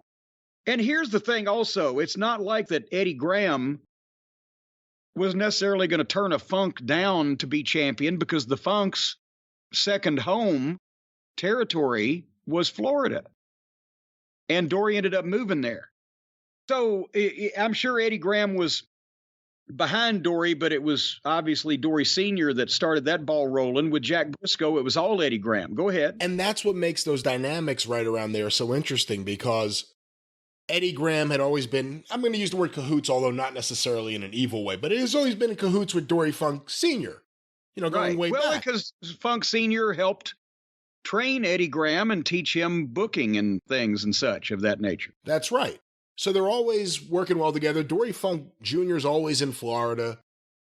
And then, and again, shortly after everything happens in Atlanta, where the NWA really unites to defeat an opposing promotion, that the battle happens where they say Dory Jr.'s hurt. The Funk say he's hurt in a tractor accident. And no, it was the pickup truck. The pickup truck. And Eddie Graham had his guy Briscoe ready for that title. They'd been building it up, and he thought he got screwed by the Funks there. Yeah. You know, Jack Briscoe never beat Dory Funk Jr. for the belt. That's what everything had been building up to. So that's why there was considerable consternation. And we should back up and put, obviously, Harley for the 3 months in between Dory Jr. and Briscoe. But we're going to cover Harley. But Harley, in that position, we'll cover Harley later with his regular runs. He was never meant to get this. Harley in that position was the guy that could do the serviceable work that needed to be done and get it from Dory. And there was going to be no question one way or the other. The Funks respected Harley Race, but Harley was going to win that match regardless. And then he would drop it to Jack Briscoe. So nobody had to push for Harley in that spot at that time. But later on, when he got another more lengthy run and then the other runs, well, not only was Sam Muchnick obviously behind him, he'd used Harley for years, but Harley was a partner in the Central States territory and et cetera. But also, I'm pretty sure Eddie Graham had no problem with Harley either. And he had done a bunch of work in Florida. So it's kind of an Eddie, but it's not. Eddie Graham was solely responsible for the project that became Jack Briscoe. He saw him early and groomed him and built him.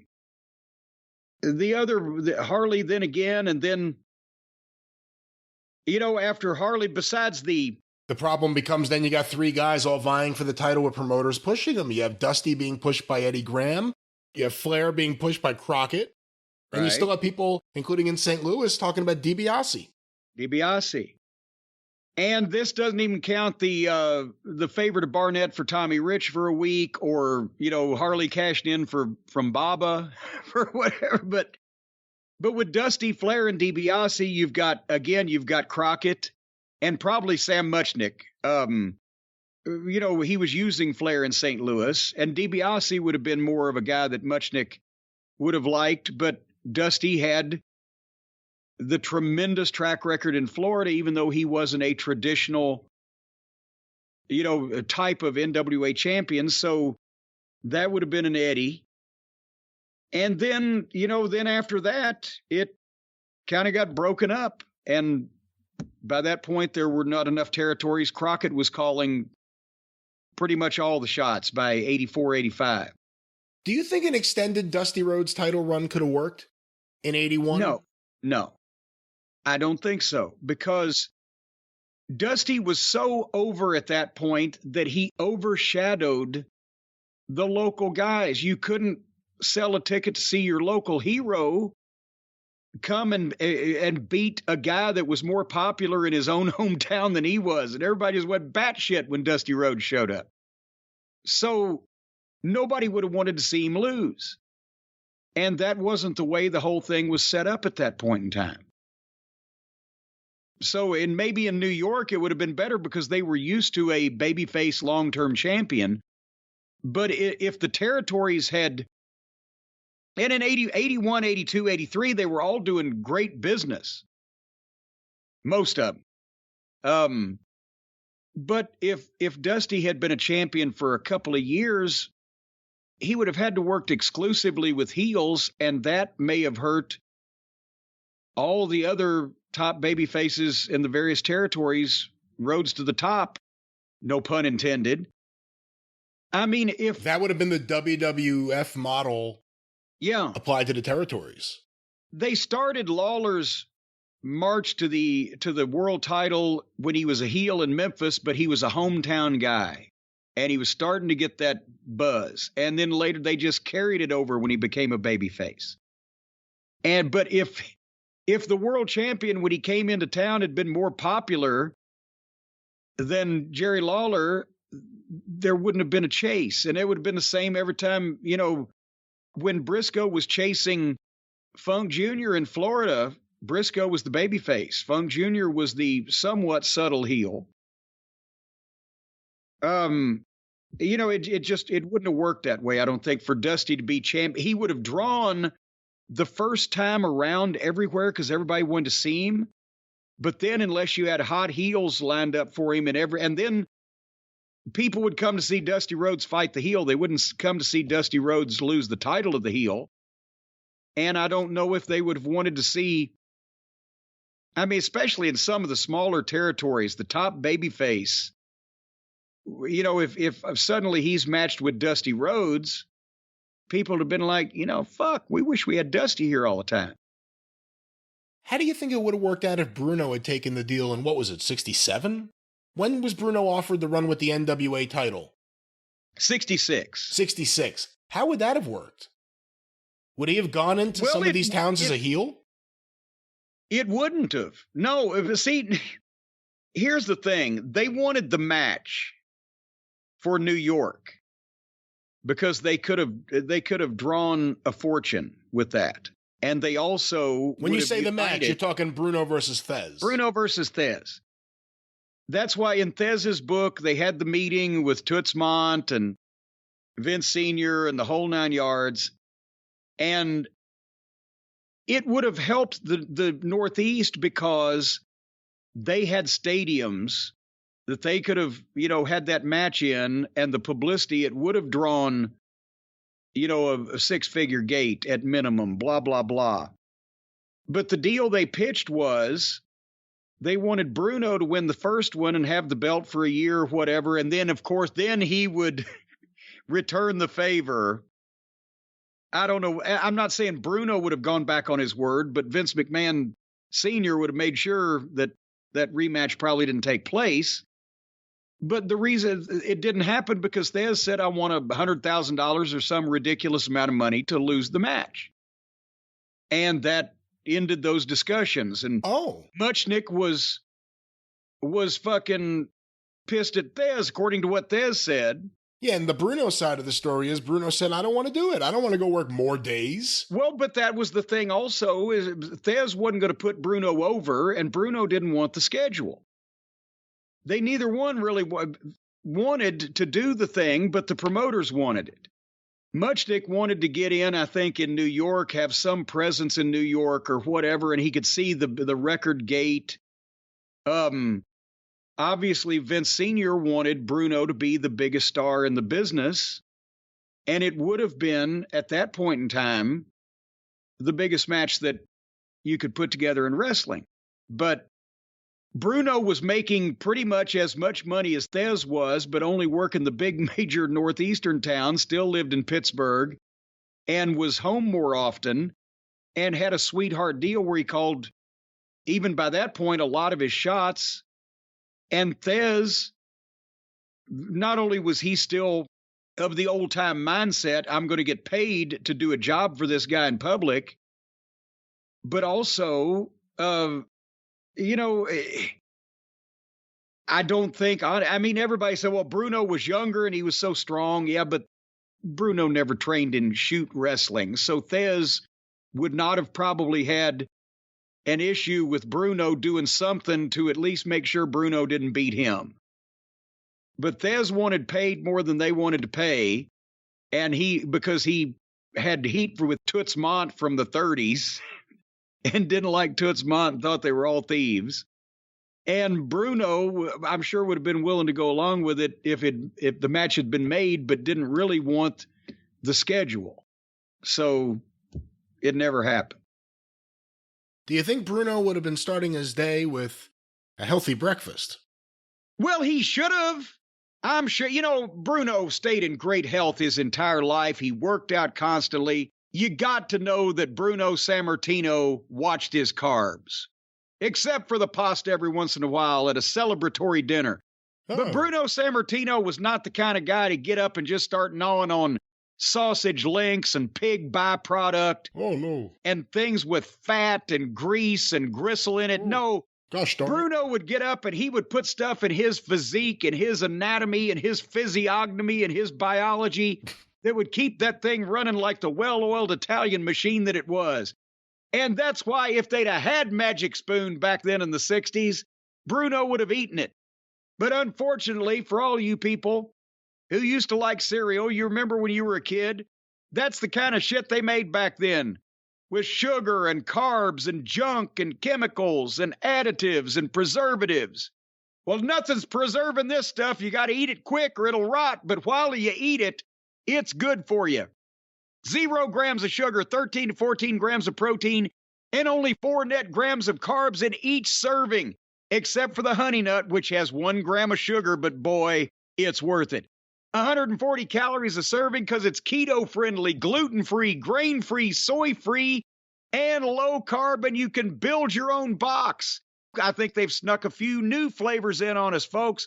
Cocoa, fruity, frosted, peanut butter, cookies and cream, maple waffle, blueberry muffin, cinnamon roll, and honey nut.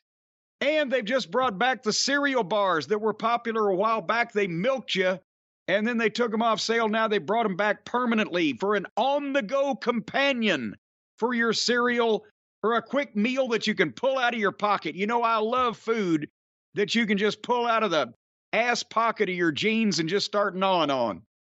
Folks, right now, go to magicspoon.com/Jim and grab that custom bundle. Use the promo code Jim at checkout. You'll save $5 off. This stuff is so tasty, so colorful, so magical. It's all sunshine and lollipops and rainbows and waterfalls and incense and peppermints and everything you'll like. And if you don't like it, they've got 100% happiness guarantee. They'll give you your money back and not ask you a single question except how do you want it? Small, non-sequential serial numbers? That's what they'll say. Magicspoon.com/Jim. Use the code Jim to save $5 off and get a big heaping, helping, a slurping of Magic Spoon. Notice I didn't say snort, I said slurp. Well, Jim, let's go from Magic Spoon to a magical wrestling hold. This next question was sent to CornyDriveThru@gmail.com from Kevin. When I was younger, my first exposure to wrestling was... So much younger than today? I bet he never needed anybody's help in any way. My first exposure to wrestling was the first episode of WWF SmackDown. I remember The Rock being as over as God in church and the People's Elbow being cooler than the sacrament. It was not until later in life that I heard an interview with Triple H where he mocked the move for being hokey. Hunter further explained that The Rock came up with the move to pop The Undertaker in the ring. Up until that interview, I never considered how ridiculous the finisher was for a wrestling match. Yeah. Jim, what were your thoughts on the People's Elbow and the other veterans? Okay, there's a question mark after that. I don't know why it's like that. And the other veterans' thoughts, I guess. How did people feel taking it? And also, what are other moves comparable to the People's Elbow in terms of being less than practical but over with the crowd? Well, Dusty's flip-flop and fly. I mean, that's not as ridiculous. The People's Elbow may be the all-time most ridiculous. Well, but I don't know. Remember when Dusty used to have the horsemen's line up and he'd have 1, 2, 3, 1, 2, 3 with the elbow and then do the Three Stooges slap, and the people go out of their minds. The classic example, and I've used it, and it remains true, is Steve Austin's stomp a mud hole in somebody. The only person that could get away with doing that was Steve Austin because he was over like God in church. The stomps looked like shit. There's been, think of every really major attraction in wrestling, and there's been something screwy that they have done that nobody else could get away with, that people would laugh at. I mean, before the people laughed at wrestling on purpose. Now they like shit they laugh at or whatever. But I'm talking about when people didn't laugh at wrestling. The main event guys, 90% of them would do something that nobody else could get away with, but because they were so over, people couldn't see it. They were blind to it. they got into it. And yes, Rock, the elbow thing, that was preposterous, and it was a throwaway thing. And I didn't remember whether he specifically did it to pop the Undertaker, but the people went crazy. And then every time you do something, they go crazy, well, then you do it again. And he had got to the point where they would buy that. But can you imagine if, I don't know, name any other wrestler, if they had done that and they weren't over like The Rock was at that point, the guy down there would be like, I'm not going to lay here for fucking 20 seconds while you crisscross the ring twice. It's ridiculous. Like I said, this is one of those things, they do it now. But at that point in time, the other guy would have said, no, I ain't going to fucking be there because it makes me look like an idiot. Until The Rock did it and fucking place blows because The Rock was bulletproof and could do no wrong. And then they go, okay, I'm making more money than I ever made in my life working with The Rock, so I'll lay here for 20 seconds. But that was a concern to people in those days because it didn't make a lot of sense. But I say they do it now, they all do it now, and nobody thinks anything about it. That's because all these guys grew up watching wrestling from 20 years ago, but nobody was there to tell them, yeah, see what that guy just did? Don't do that because you can't get away with it. So now they all just do shit like that, whether they're over or not. And now that's why every week there's some part of some program that I say 30 years ago there'd have been a fight in the locker room. Try to get the guy to go along with that. Now he was wholeheartedly into it. Because they don't know how to get or keep themselves over anymore. They just watched the shit on TV and they imitate that without knowing that there were certain parameters that you followed, like only one person in a million needs to be doing shit like that. But that's what we all thought of The Rock's elbow. It is ridiculous. And nobody was going to lay there for Scott Taylor to do that, I don't think. Well, then he got the worm. Do you remember when Steve, I don't know why this is making me think of it. Do you remember when it was one of those Raw anniversary shows and they had nothing? So it's like, oh, let's get Steve Austin back to kill the McMahons. And it gave all four McMahons a stunner. And they all laid in the ring just dead for minutes. Was that the one where Linda's was just like suddenly her legs turned into liquid and she just crumbled like the Wicked Witch melting into the ground under her hat? Yes, that was exactly the one. Oh, and and I was going to bring this up on a program today. Yeah, thank you. I'm glad that you remember that. Wicked Witch melting under her hat. She didn't go anywhere. She suddenly disappeared, and her head was swimming in a pool of liquid on the mat. But I was going to bring this up on this show, and then we got sidetracked. But talking about moves that look preposterous, and I've never seen anybody get away with this one, really. But it's a modern thing. Several people have asked me on Twitter and once by email in the last few weeks, Jim, I'm lost. I don't understand what you mean when you say so-and-so, this piece of shit, did a head palm shoot-off. I thought a head palm shoot-off was about as descriptive and obvious as I could be, but apparently it's not because several people have not figured it out. When you grab is too strong a word. When you lay your hand on the back of another grown adult 250-pound man's head and wave your hand in the direction of the ropes and they take off and go and hit the ropes and come back. Now, I know a lot of people have said, well, I see a problem with wrestling is if you shot somebody into the ropes, they wouldn't come back. Well, that's true. As they would come part of the way back, I can testify to it. If a motherfucker is strong enough and green enough, shoot you to the ropes, you'll come part of the way back without trying, but you could stop yourself if you wanted to.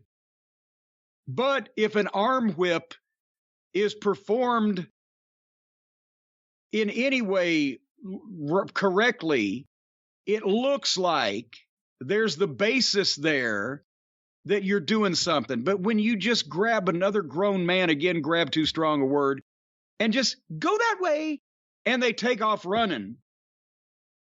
I think back again to the way that guys used to learn was veterans. would put the fucking brakes on. I've told you a story. Ernie Ladd was upset with Dr. Death one time, getting too aggressive and too anxious and not listening. And he just put him in the corner and held the top ropes, turned his back to Doc and looked at her and said, now, when you're ready to calm down and listen, we'll continue. Well, one time, Bobby Eaton is working with Big Bill Dromo, who was a baby face. Big Bill Dromo's like 6'3", 6'4", 260 pounds. And there's Bobby's a smaller heel. And Bobby's getting the heat on him. And Bill Dromo's easy to work with, whatever. Bobby grabs him, goes to run his head in the turnbuckle. And all of a sudden, Dromo stops short. And Bobby can't, he tries again, he can't do it. Dromo's standing there looking at him. Dromo said, I'm a big man, use two hands. So Bobby reaches up and grabs him by the hair with both hands and runs his head in the turnbuckle, and Dromo flies. Nobody puts the brakes on anymore in any of these matches. Nobody corrects the rookie on the spot and says, what the fuck are you doing? I'm a grown man. Do it this way. They just go with whatever. But even as a manager, if I'd have been in a match nobody ever tried, because I never saw this before 5 years ago, but if somebody had just put their hand on my head and directed me to run to the ropes and let me go, I would have kept going and just left the ring. What the fuck? It's not in any way visually plausible. It looks stupid. It's a shortcut. You're a lazy worker. You're a lazy worker if the big move that you want to do to the guy coming off the ropes is so big that you can't bother to send him in with any kind of velocity in an appropriate manner. So it makes the business look phony. It makes your match look phony. And it makes the egghead that took that head palm shoot off look like a complete dipshit. Otherwise than that, it's fine. What was the question? There was no question. You decided to talk about the head palm shoot off. Well, good. Now I've discussed that and everybody knows what it is and why you shouldn't fucking do it. Because it looks fucking stupid. All right, well, let's get another question here, Jim. This one was sent to CornyDriveThru@gmail.com from David in Glasgow, Kentucky. Wait a minute. You're not in Scotland. You're in Kentucky. That means it's Glasgow. I'm not in either places, thank goodness. I'm in New Jersey. But here's his question. That's the first time I've ever heard those English words come out of somebody's mouth. Thank God I'm in New Jersey. Well, I'm in the garden part of the Garden State, but here's the question from David. At the beginning of the main event of AWA Super Sunday 1983, between Hulk Hogan and AWA Champion Nick Bockwinkel, the play-by-play announcer says that, due to Bockwinkel's expensive booking fee, they were forced to raise the price of chicken for the event. What? Did Vern actually do that? Did he really price gouge chicken at the concession stand and blame it on Bockwinkel's booking fee?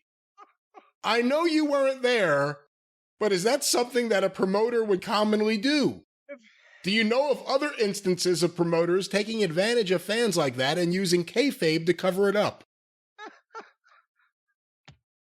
I've never heard that.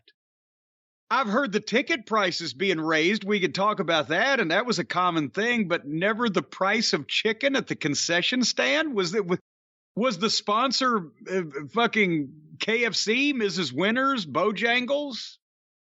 Churches? The fact the announcer had to say it on the air. We understand that people have been upset about it. It's because of Bockwinkel and his booking fee. Not because Vern needs a boat.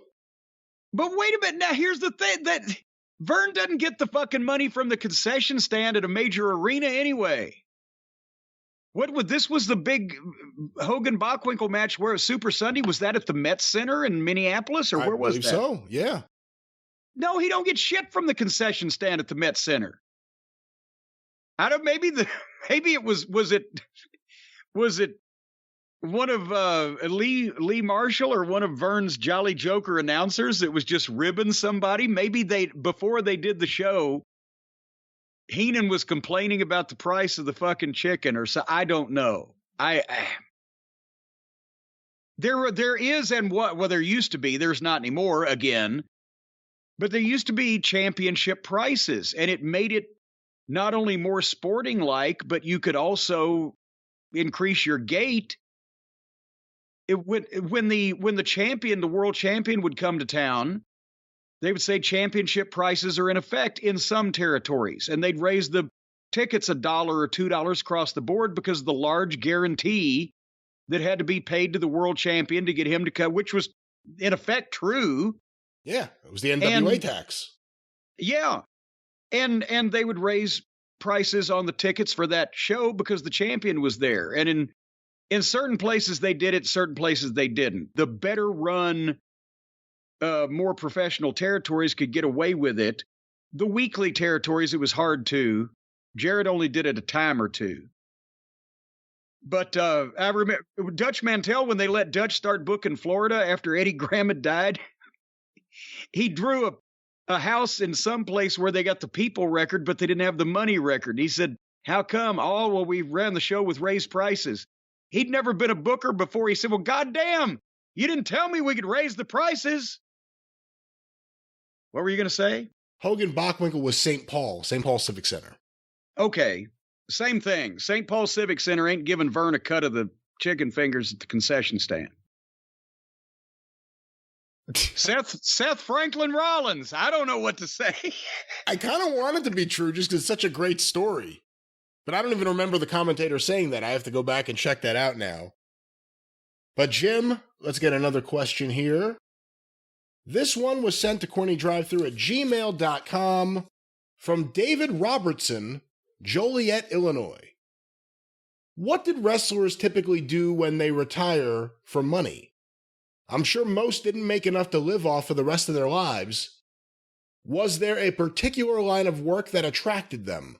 Was it hard for them to adjust to a normal life? Any weird jobs that you know of? Thank you for your time. Well, I mean, that's all over the place, because think how many thousands of wrestlers there have been. And I mean, I've heard or seen of guys having every kind of job in the world, from selling used cars or, being a security guard to bail bonds to David Schultz became a bounty hunter. Firpo became a mailman. Pampiro Firpo worked for the post office for years and years and years. And but now don't just assume that no wrestlers just retired. A number of wrestlers have retired and been just fine. You didn't see, Bruno Sammartino working as a fucking usher down at the local movie theater after his wrestling days were done. And it didn't have to be the guys that were the most successful either, because some guys weren't main event superstars that made a ton of money, but made a decent amount of money in wrestling and then bought a business and ran the business, after that.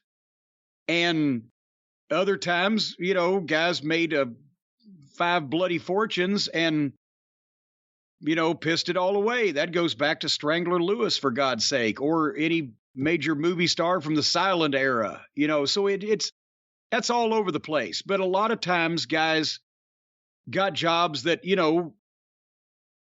big fucking guys, would be predisposed to get. The bouncers and the bail bondsmen and the people who push other people around type of thing. That was a low-level, entry-level job, but it's all over the page, from the penthouse to the outhouse. I've got to figure out one of these days. I guess I might have to get a job sooner or later. Really? What would you do? What would you like to have? I don't have any goddamn idea. I'm guessing keep you away from the public would be a good start. Well, that'd probably be, for the public, that would be a good thing. Like I've said, besides wrestling, if I had never been involved in wrestling, I would have ended up writing something somehow, whether it had been for books, magazines, newspapers, reporting, whatever. And the only other thing I really thought of after I got in the wrestling business was, at some point I'd like to have done radio, because I guess that's kind of what we're doing now.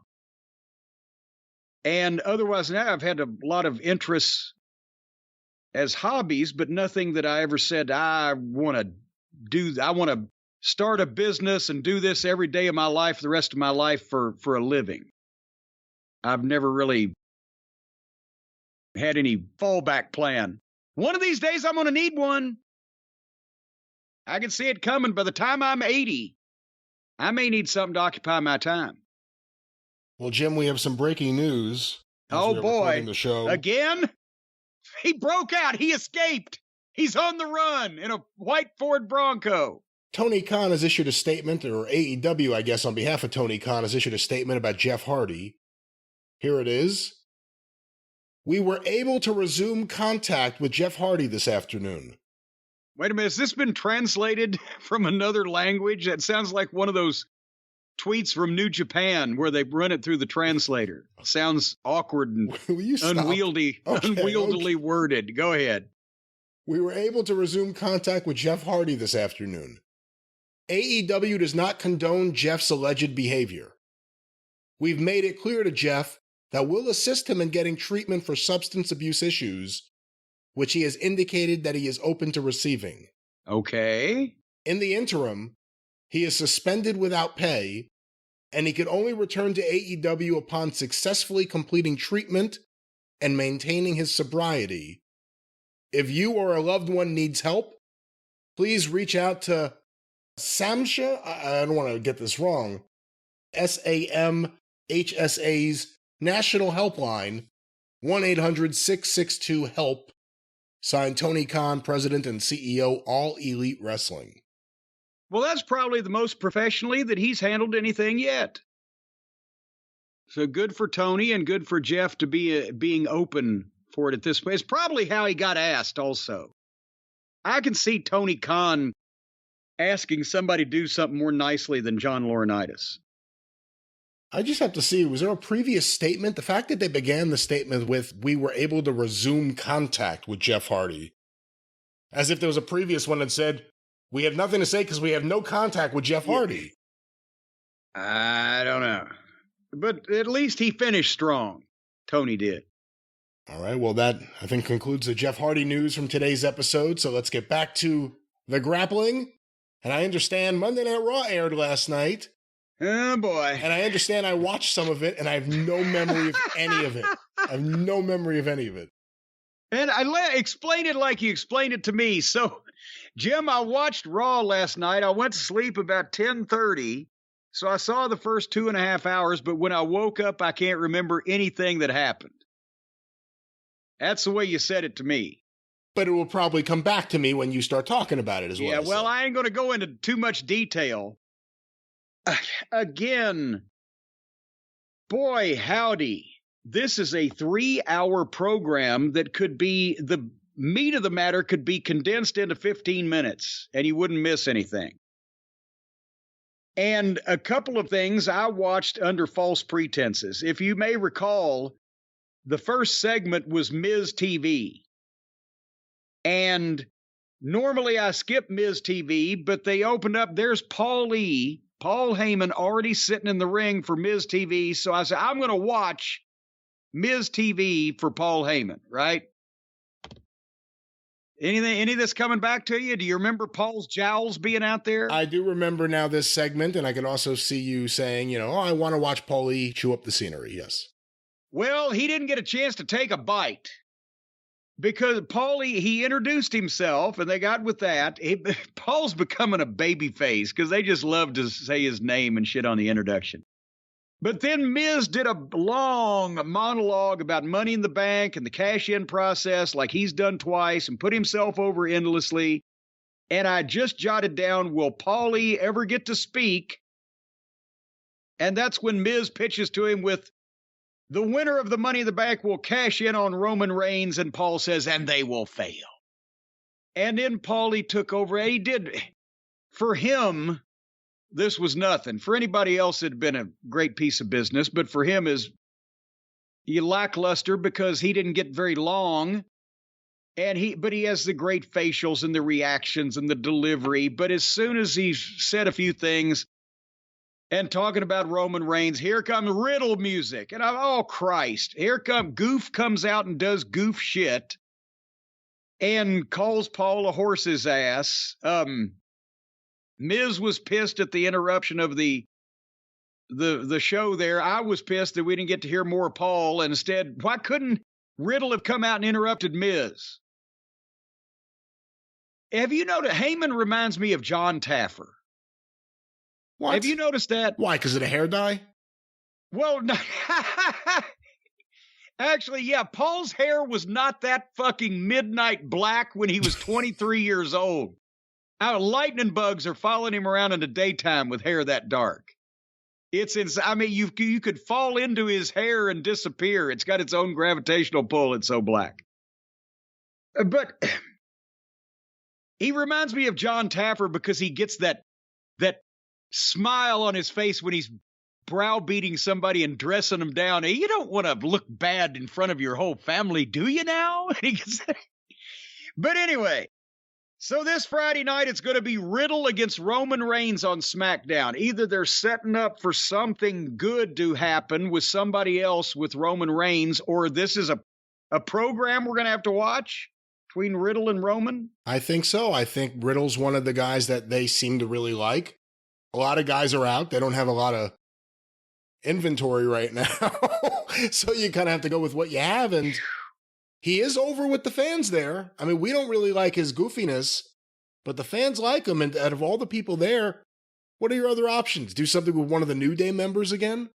Ooh, you may be right. One of the guys there's a guy named Adam Revolver, worked for OVW for a long time. When I went back briefly about 10 years ago, Danny Davis asked me, please come and try to just help this show, right? He was in a bad spot at that particular point. And I came in and I watched the first show, and Adam Revolver said to me, I was explaining that I was like, what the fuck can we do with this? And he said, well, you don't go to war with the army you want, you go to war with the army you have. I said, in that case, point me toward the white flag. Anyway, Riddle fired up a little bit. What it wasn't that. Well, how did he react to that? I mean, just no one gets that line thrown back in their face when they say that. He got kind of used to me after a while. Anyway, Riddle fired up on the promo. If everything about him, from the way he speaks to the way he dresses to the mannerisms that he has to the giraffes and unicorns flying out of his ass, everything is so goofy. He's got some oomph. This is the first time I actually heard him speak like he was pissed off about something. He might be, and I know he was a shoot fighter, so he might be believable if he didn't have this persona. I assume that they didn't give him this persona on purpose, because who would have ever thought of this, and why would you do it on purpose if you did? So this must be him. But if he wasn't such a goddamn goof, I can see where you might have something. But basically, the stipulation is on Friday night on SmackDown, at least they're crossing over now. Can you imagine if they weren't putting some of these people on both shows, how much we would see of some of them? The stipulation is if he wins, he's the champion. But if he loses, he'll never get another title shot. So I'm hoping for a quick defeat of Riddle on Friday. And then Paul says, and let me introduce you to the Usos. And here come the Usos. But here come the Street Profits. What a shock. The only other team on the whole show that we see every week. But instead of interacting with Riddle, so out of this, Riddle didn't take advantage of being in the ring with the manager who was unprotected and do anything to Paul, because Paul can't take a fucking bump anyway. My God, can you imagine if he busted open the fucking saturated fat content alone would kill. All right. Will you stop it? If he busted open, that's what's going to happen if he takes a bump. If he took a bump and busted open and all the fucking saturated fat and monosodium glutamate came out and sprayed all over everybody. I guess WWE's next step would be like a Trauma Films kind of run there. And then the Usos can't beat up Riddle because the Street Profits come down, and so they had a single match with one of the Usos against Montez Ford, and just nothing happened with Riddle after the stipulation was announced. And And we got after that match, that was the first 30 minutes of the show. So, and that's kind of where I started checking out. I hate to say it, but the Street Profits, as soon as they come out, I feel like I've seen whatever this is going to be. I've seen it every week. We've seen one versus the other and the other one versus the other one and both of them versus both of them and back and forth. The best thing of the first hour of the show was probably the Cody package of the gutsy performance, everybody putting him over, and then the recap of Seth Franklin Rollins jumping him and beating the piss out of him with sledgehammer last week. That was great. And again, if they can keep doing this, they're going to keep Cody over and keep him in people's minds. But then Seth Franklin did a sit-down backstage. Who is the stagey British announcer? That's Nigel. That's not Nigel McGuinness. No, not Nigel McGuinness, but Nigel or Simon or Oliver. I forget what his name is. Well, whatever it is, he has the emotion of a fucking chair leg. I mean, he says these stilted. The accent sounds nice. You always sound like you're a little smarter if you got the British accent, but it's just without any emotion. So Seth has no remorse because Cody is a virus plaguing the WWE since WrestleMania. Boy, I wish every pandemic only lasted 2 months. You got to make unpopular decisions, Seth says. Take matters in your own hands. Some writer worked really hard on whatever it was that Seth was saying. Do you remember when wrestling was fun to watch and you understood what people were saying and doing? It was straight. They weren't talking in circles. They weren't trying to be dramatic with flowery prose. And you mean actually, before scripts? Yes, I remember. Yes. And you actually understood what the fuck that they was talking about, what they were bumping their gums about. Did you understand what? Well, no, you were asleep by this point. Well, no, I was still watching by this point, but you got to remember, my attitude is Seth Rollins is on PCP. That's the gimmick. He could say anything, he could do anything. It all fits in with the gimmick. Well, it's Seth versus AJ Styles tonight, and the winner goes into the Money in the Bank match. It's a qualifier, but at that point, Seth looked at his sledgehammer and laughed uproariously, and AJ Styles came in and just kicked him over backwards in his chair and knocked him on his ass. So that passes for an angle these days.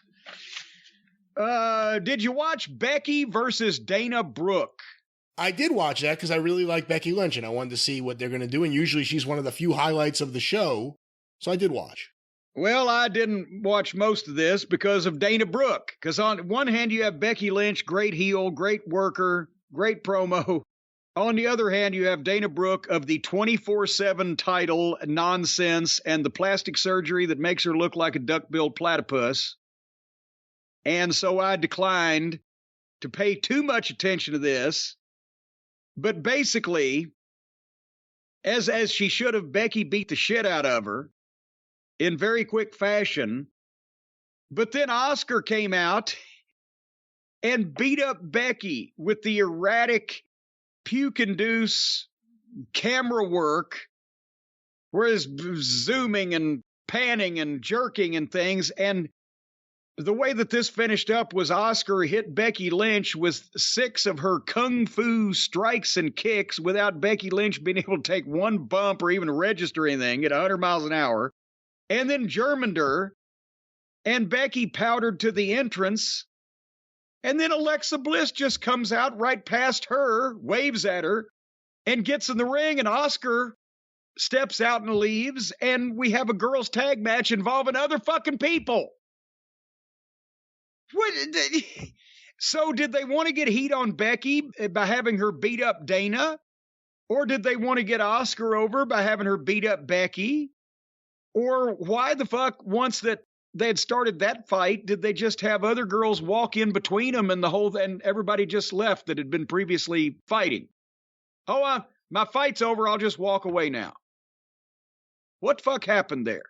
Everything just ends abruptly in WWE in a weird way. Like they go to commercials without saying it. It's a very passive-aggressive way. This segment ended in a weird passive-aggressive way. Music hit, someone else just walked by, and they just went to the next thing. It makes no sense. The show is formatted horribly. It's a horrible show. It's a really, really, really bad show. AEW doesn't put you to sleep like this show does. Well, and somebody's going to clip you saying that and say you're talking about us. Anyway, Alexa Bliss and Liv Morgan took on Doudrop and Nikki Ass. Hey, let me trend on Twitter again real quick. Liv Morgan is too girly. There, I've done it again. The Foo-Foo Blondes won this one. They had a package on the Judgment Day where they turned on Edge. And have you already seen when they stand there and speak now without Edge? Finn Balor sounds like an Irish Richie Cunningham. And there's no... It was an Irish O.P. Taylor the other day, so I'm glad that he's gotten older. He's growing up a little bit. He's lost Fonzie, though. He's lost without the Fonz. Kevin Owens wrestled Ezekiel in a single match. Whenever they reveal why that this guy is going to this trouble, I'm going to watch that to make fun of the reason, but otherwise, no, I'm not watching this fucking match. It took up 20 minutes of TV time. Next week, and the finish, well, wait a minute. The finish of this match was Owens losing because he got mad at the announcers calling the guy Ezekiel instead of Elias and stood there yelling at him and got counted out. And then Owens just storms off, mad. So Ezekiel gets a microphone and talks to all of his Zeke freaks out there. What the this is written for the mental age of 6. And Ezekiel says that Elias will be on Raw next week. It'll be a special guest, and Owens loses his mind because, no, it's you. So how are they going to do this? They're going to do a split screen like Cactus Jack and Dude Love next week? How are they going to give the guy the beard that he shaved off? It'll be obviously phony, won't it? Yeah, I don't know how they're going to do it, but let's give credit where credit is due. Kevin Owens, a genius. This guy figured out how to get millions without tearing your pecs. That's true. He's never been in anything more insignificant after he got the biggest raise of his life. Yeah, every week he's acting like a goof. He's gotten sillier and sillier than ever before after he got all that money. He's very smart. I think he's doing it the right way. Well, continuing on this program, John Cena visited was I correct in saying this was a Ukrainian special needs kid, but he went to the Netherlands to see because the kid's family are refugees? I believe so, yeah. Okay, so John Cena didn't just go to Poughkeepsie. He didn't just drop by on his way to the arena in the town that he heard the kid. He went to the fucking Netherlands. We need more John Cenas. Seriously, no matter what anyone wants to say about his wrestling or his stupid mistake with China a few years ago in Taiwan, whatever that was. But he seems like he may be the greatest human being ever to be around wrestling. Yeah. The fact that he's done all these Make-A-Wishes, he's still doing it. He put on his whole outfit and he flew over there to do it. Of course, there was a camera crew, but either way, he's doing these things. Well, but that's why I said the camera crew would be great if you were in Poughkeepsie or fucking Dayton. But there's more motivating you than... If I was going to go to the Netherlands to meet somebody on purpose and spend the afternoon with them, I'd take a camera crew. Hey, did you see in the news the other day that The Rock gave his mom a new house?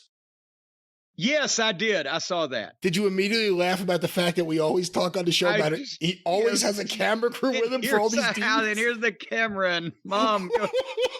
But also, it would have been great because he said he had his whole design team, everything inside the house. It was completely furnished down to knickknacks and everything was brand new.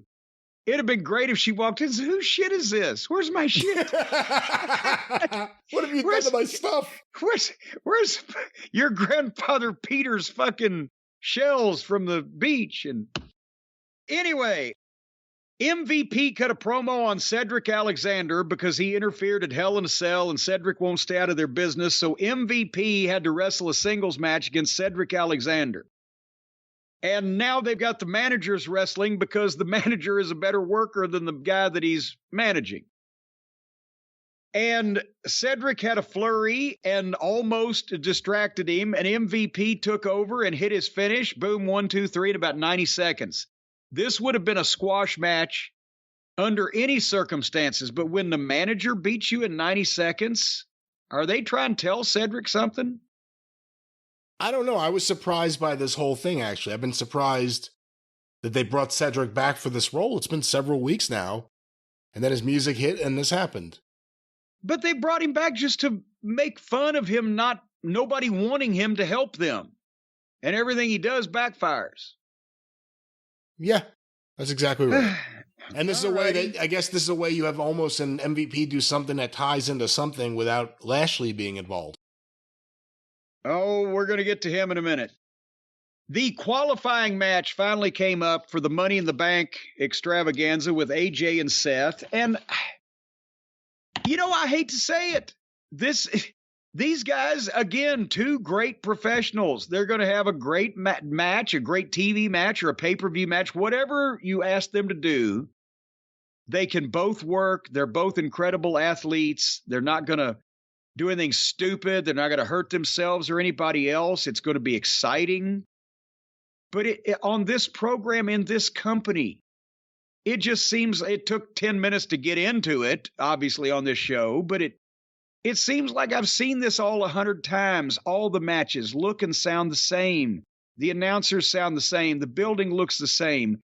Both guys, these guys or anybody else that I've just described that fits these parameters, work their asses off, and it all looks good, but there's no life in it. There's no credibility. There's no energy and excitement because the booking, the storyline, if you want to use that word, the angles, the reason why these people are interacting, none of it matters.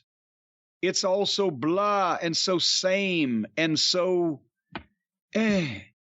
So you got these two guys having a great match on a program with no life that we don't mostly care about. And that's a shame for them. But finally, Seth Rollins hit the buckle bomb and missed a frog splash, and AJ went for the Clash of Styles, and Seth fucking foiled that and turned it into a top spread 1, 2, 3. So now, at least he's back in the win column after he dropped 3 in a row to Cody. Now they're going to have to sacrifice AJ and other people that they've already been beaten like drums to give Seth some wins so that and what's he going to do next? Again, they had the perfect fucking deal. Cody and Seth shook hands. Seth could have said, I earned respect for you, which he did in that match. And they could have shook hands, and then instead of attacking him with a sledgehammer, somebody else could have attacked him, and he could have got in the thing to fucking fight for Cody's honor, whatever. But instead, he's a heel again, and now they're starting him from scratch.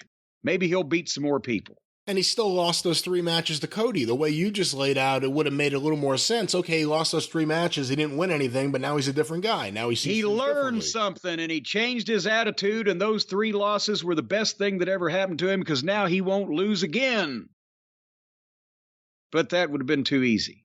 Until Cody's champion in a year, and then you could build up to another match between the two. And then who's the guy that carried your banner? Who's the guy that got even with so-and-so? Who's the guy that did this in your absence? I was carrying the ball and carrying the company. And I did it after the matches with you because you made me say, but now you want to come and take my spot, and you go the whole thing over again. Speaking of the whole thing over again, Riddle versus Ciampa.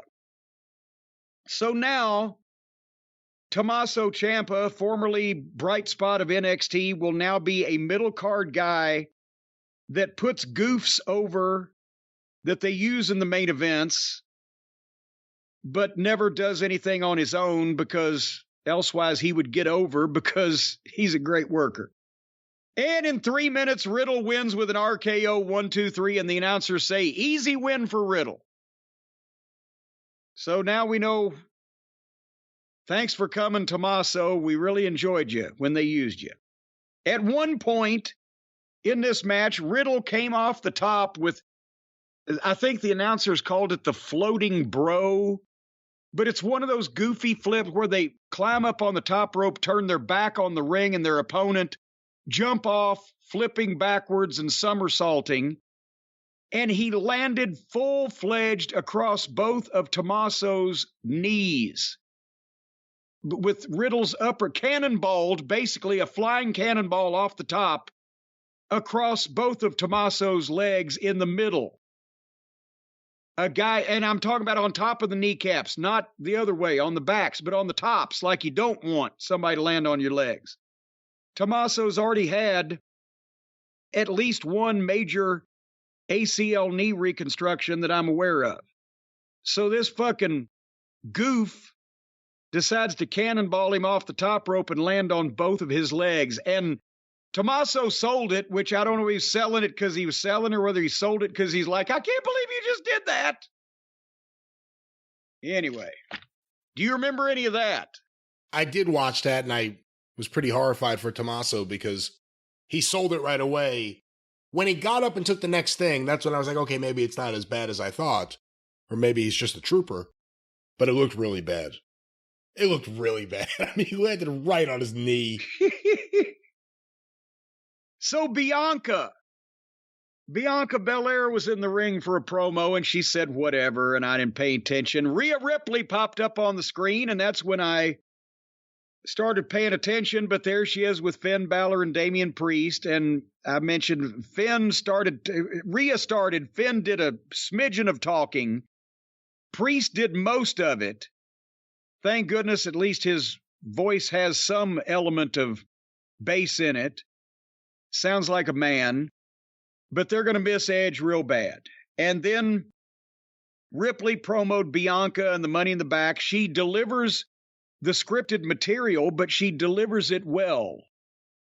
I'd like to see, extended versions of what she can do on her own without people telling her what to say, but she does the prepared verbiage better than most of the other girls. But then she said the shit, and Bianca Belair, the babyface in the ring, just stands there and looks at her, and they just go to the next thing. No answer. Again, it's like the Three Stooges with either Joe Besser or Joe Dorita. It's just like, fuck, there was something there, but it's the wrong combination. They needed some edge.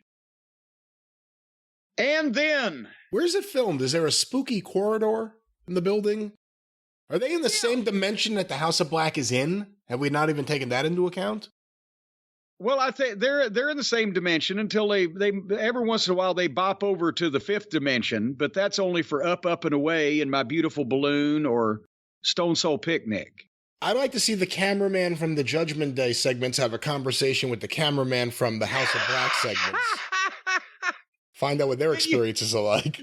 Can you imagine if the cameraman from the Judgment Day came in and told the cameraman from the House of Black, look, here's what you've been trying to do, and here's how you get there. That would be great. Anyway, Theory did a promo in the back. I like Theory's glib nature and animated delivery, but he was hampered by the ridiculous rule of not looking at the camera that's 1 foot from your face while you're backstage, and that's the only thing you could possibly see.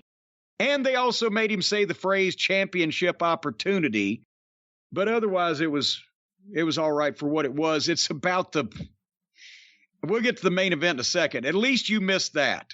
The thing I don't get is if you're going to script it, even if you're going to do it, if you're going to insist on that, the way promos effectively work is for the guy to talk through the camera so that people at home feel like there's a connection. He's talking about someone or he's talking to me.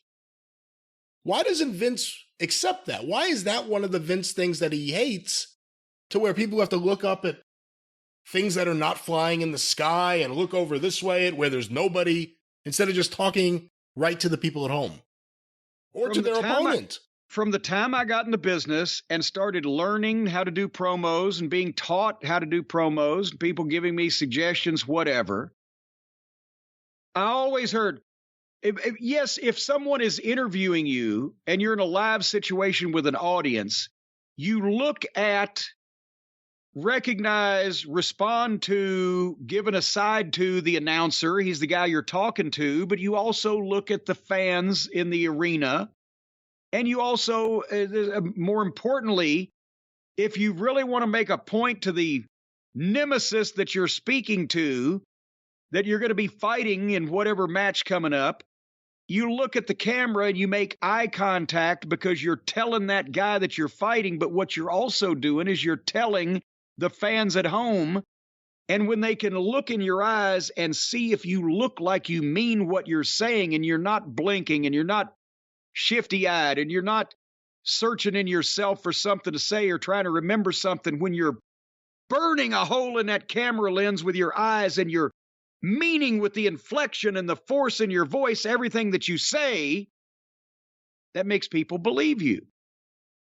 Never anywhere have I heard a promoter, booker, or anybody else, don't look at the camera, until Vince McMahon.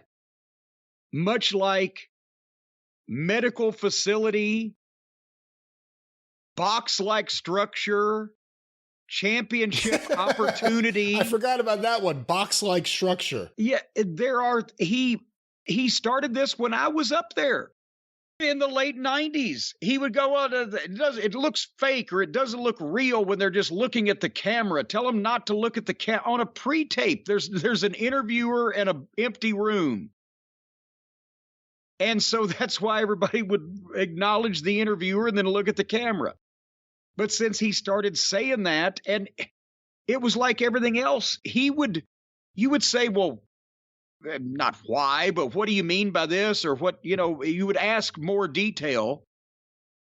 And he would tell you in a way that to him made perfect sense. And you still, when he was finished, wouldn't what are you seeing that I'm not said, that nobody else is seeing, that it looks better to you and more real to you? And especially when Vince would say, well, so-and-so is more real or more natural, and this is the biggest bunch of contrived, phony, choreographed clusterfuck shit that you're in the middle of. You know how phony some of the WWF stuff is and was. And this is what you're worried about? It doesn't look real? But that's his thing. And now they all do it. And it looks odd as fuck. Sometime in the ring, on the live interviews, he wouldn't want you to look at, and at least you got more to look at when you're in an arena with people on four sides of you. But I've said before, the handheld camera in the ring would be so close in front of me that I'd have to get on tiptoes and peek over it to look at the people. But we still weren't supposed to look at it.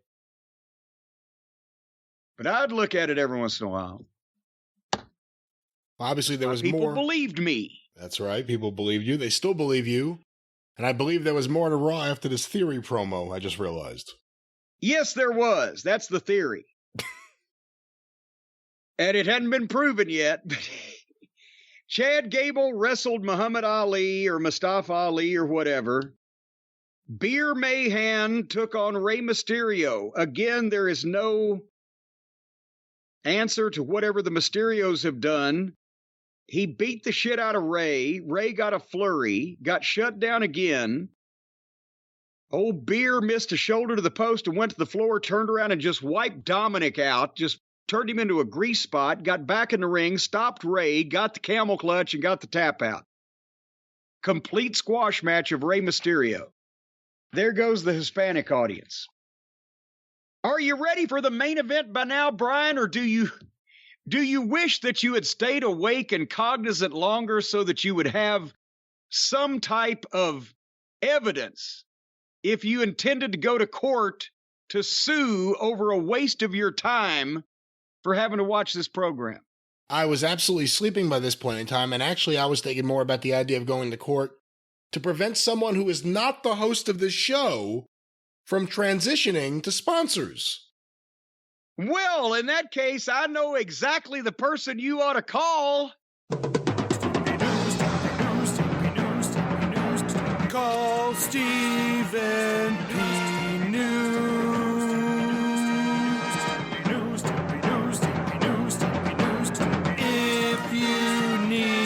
too soon.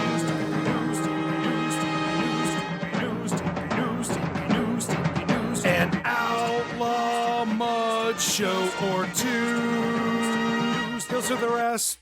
Yes, ladies and gentlemen, whether you've been watching a bad television program and you need some relief, or whether you've been wrongfully terminated from your employment and you need some recourse to pursue legal action, or let's say perhaps you've been injured in a car accident by a driver who may or may not have been impaired at the time. Let's say, for example, you live somewhere down the road from a pig farm. And at the pig farm, to make the pigs weigh more, they're feeding them radioactive waste, which when those pigs are slaughtered and made into bacon and you eat the bacon for breakfast, well, it caused your dick to fall off and your wife's uterus to fall out. And daggum, now you're dragging a uterus and a dick down the street. And you don't want to cut the cord, but you're afraid that you need those parts. Whether you've been damaged or a friend or family member has been damaged or wrongfully terminated or poisoned or in some way infringed upon their God-given rights to be free Americans in this society, look no further for recourse. If your back is to the wall, then the man who will bust that wall down and put you flat on your back in a soft mattress with a big bank account, I'm talking about Stephen P. New at newlawoffice.com, 888-692-8084. Even if you do take over the program from your host and do transitions that are unauthorized in nature, Stephen P. New is worth it. He's a man that will bring justice to the most unjust situations. He will bring cash to the cashless. He will bring money to the moneyless. And he will bring shit to the shitheads that caused you to be in that situation to begin with. Stephen P. New at newlawoffice.com, 888-692-8084. Can you imagine we've talked about Heyman being the voice of the homeless. Well, Stephen P. New can be the shitter of the shitterlessness, or whatever I was going for there. Yeah, I don't know. Yeah. I mean, maybe. There's always a chance, but I don't know what you were going for, or if that would I don't work. know what I was going for anyway. Stephen P. New. newlawoffice.com, 888-692-8084. I just had to throw that in there because it seemed like we were running out of program. Well, we're not running out of program, and Raw didn't run out of program because you still haven't told me what the main event was. I forgot. Oh, well, was was sleeping. no main event. Oh. There was no main event because the main event slot was taken up by a pose down. A pose down between Austin Theory and Bobby Lashley. I'm not shitting you. They actually plugged this later on. Somehow, there was no reason for this. Theory asked for it. So that's like me asking for a pose down against Luger in his prime. Theory's in shape, but he ain't Lashley, right? They did, again, either they just needed something with Lashley, some reason to advertise his name. They had no other match. They saved it till the end at 10:48 p.m. Eastern. Theory starts his entrance. They go to the break. They do a 3.5-minute break. They come back, and Adam Pearce is in the ring with Theory, and he introduces Lashley. And by the time Adam Pearce is starting the rules for the pose down, it's 5 minutes to 11 Eastern. So then they had to rush through this thing. It was like Theory had the wireless mic like you wear around your head like Madonna in the concerts, right? So he can speak even though his hands are occupied. But he never got a chance to say anything. He started to say, whoa, whoa, to Pierce. Wait a minute. He wanted to tell Pierce something. Pierce said, shut up, get to posing. Because they got like 3 minutes left. So, or you'll be disqualified. Get on the podium or you'll be disqualified, is what he said. So then Theory gets up there and does 3 poses, double bicep, side chest, most muscular. And I'm thinking, where did this come from? Why are they doing this? There's no reason. And then Lashley gets up, does the 3 poses, and it's audience participation voting. So shockingly, he wins. Even though Theory had the wireless microphone on, that's the one that he got on there and told people, cheer me. And they don't. And then who won, me or Lashley? And they cheered Lashley like crazy. So Theory says one more pose and then pulls a thing of baby oil out from behind what's he got, the U.S. title or the Intercontinental title? Which one is it? U.S. title. U.S. title. See, boy, should tell him something right now. Which title does he have again? Gunther has the other one. Yeah, well, he's got the U.S. title. He has a thing of baby oil. He squirts Lashley in the eyes, and Lashley sells it like carbolic acid in his pupils.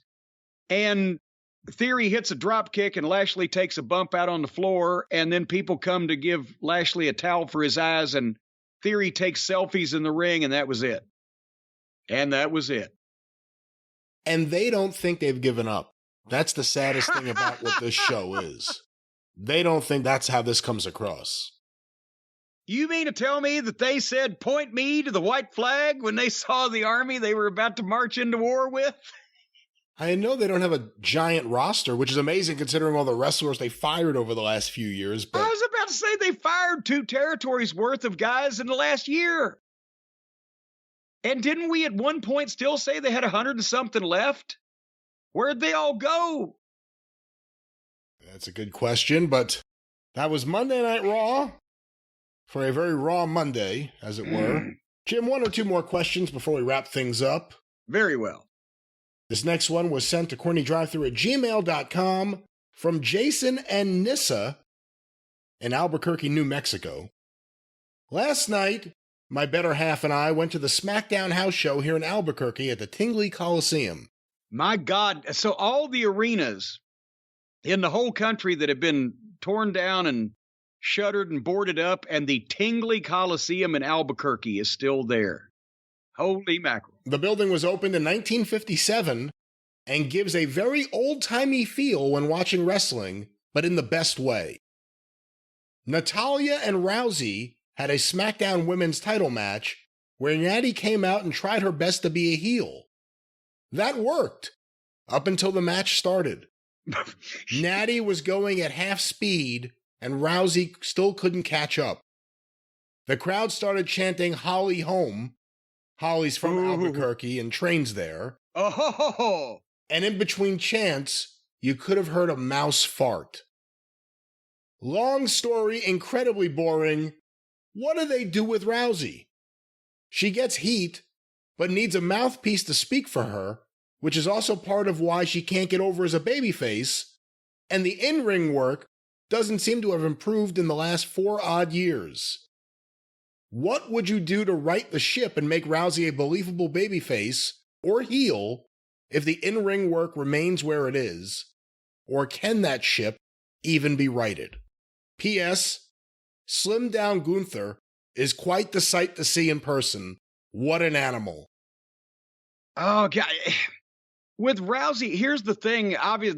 He said the work hadn't gotten better at the in-ring in 4 years. I would have to think that she paid little to no attention to wrestling training during the time that she wasn't in the ring. She had a baby, right? They had the Browsey acres. She's got the chickens, the pigs. I'm beginning to think that Ronda Rousey did this because she could. She was a fan of Roddy Piper. She got a tickle out of wrestling.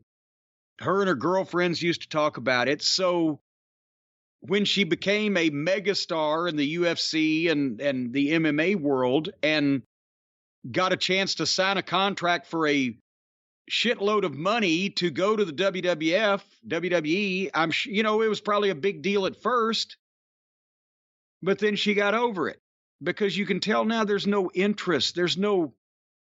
She doesn't look like she's having fun. She can't talk. She can't do a promo that draws you into her personality is apparently negligible. And the work is not getting any better past what she does, her strong point, which is shoot style stuff that she's comfortable with. And I don't know anything you can do about that at this point. What if they'd recognized it early on, and maybe they did the first run, because she was, what'd they say, the whole first run, she had 30-something matches that counted for house shows and everything. When you've got somebody like that that's a huge name from a complementary sport that can jump MMA to wrestling, anything from Dan Severn to Ken Shamrock to any other shooter in the world, focus on their strengths and try to keep them away from their weaknesses. Don't have them especially do anything that looks hokey, because the whole reason to have the Kurt Angle, the Brock Lesnar, is that you want people to believe them. They're gold medalists, they're UFC champions, they're mixed martial artists. You want people to believe them.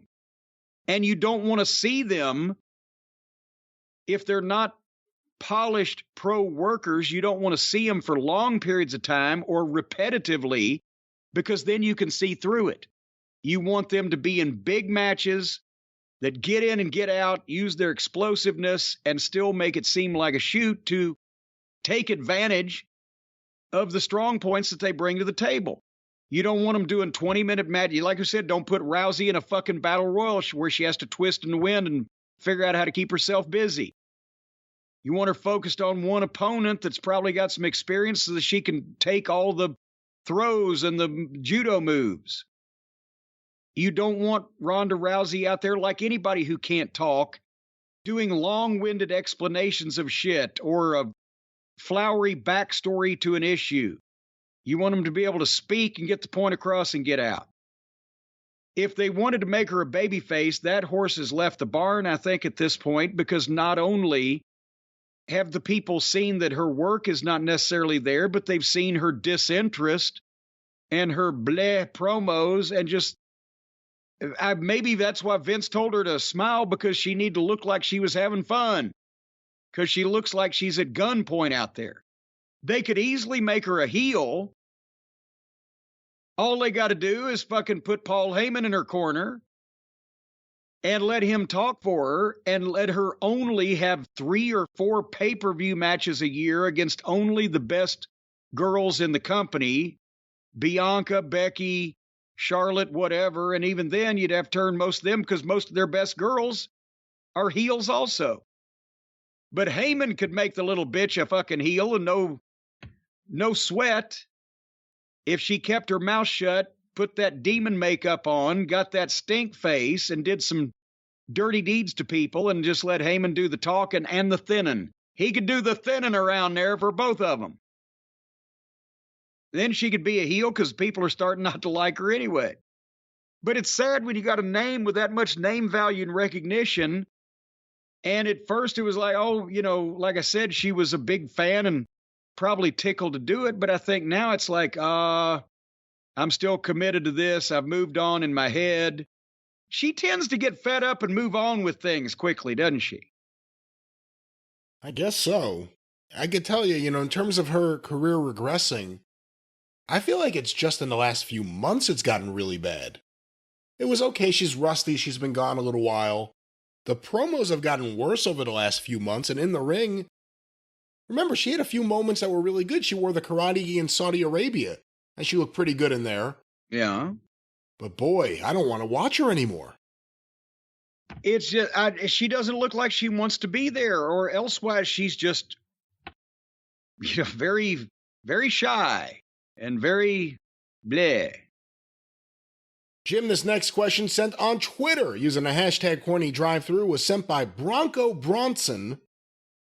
What are Jim's thoughts on AAA not allowing their talent who are also signed to AEW through dual contracts, Andrade and the Lucha Brothers to be specific, not allowing them to wrestle at the Forbidden Door pay-per-view due to New Japan Pro Wrestling's partnership with rival promotion CMLL? Brian, I hate to break this to the public at large, but I could give 2 French fried titty fucks who AAA works with or who they don't. And I have no opinion one way or the other, because if it's less of the Lucha Brothers that we get to see on television, I'm happy with it. All right, well, that won't be the last question. This next one possibly will be. Whatever. I don't give a shit. Well, it's not about the people. It's more about the politics. The politics. I don't give a shit about the politics. I don't know why people want to book half these fucking people on a show to begin with. So I certainly don't care about the fucking politics of AAA and CMLL and New Japan and AEW. Why don't one of those companies try to concentrate on doing a good show without having to involve the other three? Well, Jim, our final question this week sent to CornyDriveThru@gmail.com from Charlie in Starkville, Mississippi. Ted DiBiase recently said he regretted the way he left WWF in the 90s because he sent Vince McMahon a letter to announce he was going to WCW. DiBiase said, quote, "I got an opportunity to come back, and I finally got a chance to sit down with Vince and said, I should have come and talked to you. He was okay with it. We mended the fence, and it has been mended ever since." What are your thoughts on the way DiBiase left for WCW? And do you think he will ever mend the fence? This is from Charlie. And do you think he will ever mend the fence with the state of Mississippi for stealing millions of dollars? No! I don't know. That he may have time to look at some fences over that one. You know, well, Ted he wasn't wrestling. He was managing because obviously he had his was neck, right? He had a bad neck. It's why he had to quit. I believe in-ring wrestling, yeah. Right? He was managing Steve Austin as the ringmaster. And Vince was hurt, somewhat insulted that Ted did leave at that point to go to WCW because of the $1 Million Man gimmick and the, fact that Ted had been a big deal in the WWF several years beforehand. But at that point, he couldn't wrestle. He was managing Austin. They were more or less, that was where Vince was trying to use some of his previous generation stars to get some of the newer guys over. And with, not stellar results. Remember Honky Tonk Man managing Rockabilly, Billy Gunn? It was like the new delinquent son in the 90s of the 80s WWF character. Honky Tonk Man spawned Rockabilly, and the $1 Million Man spawned the Ringmaster. He was using Teddy because Teddy could still talk and do a good promo, and he had a name, and people knew who he was.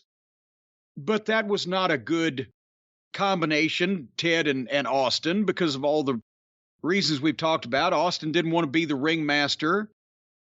Because there was really nothing about the Ringmaster that was anything. The way Vince came up with that or decided on that was just that everybody told him, well, Austin's a great worker in the ring. So, okay, well, he'll be the Ringmaster, because that's another way of saying, I, Vince McMahon, think you're the shits and you can't talk and you look like Ned, but you can work, so we'll give you a manager, whatever. And thankfully, when Ted left, that left the door open for Steve Austin. So Ted leaving the company, and I'm not even knocking Ted here, but Ted leaving the company made them more money than anything the $1 Million Man ever did in the company, when you think about it.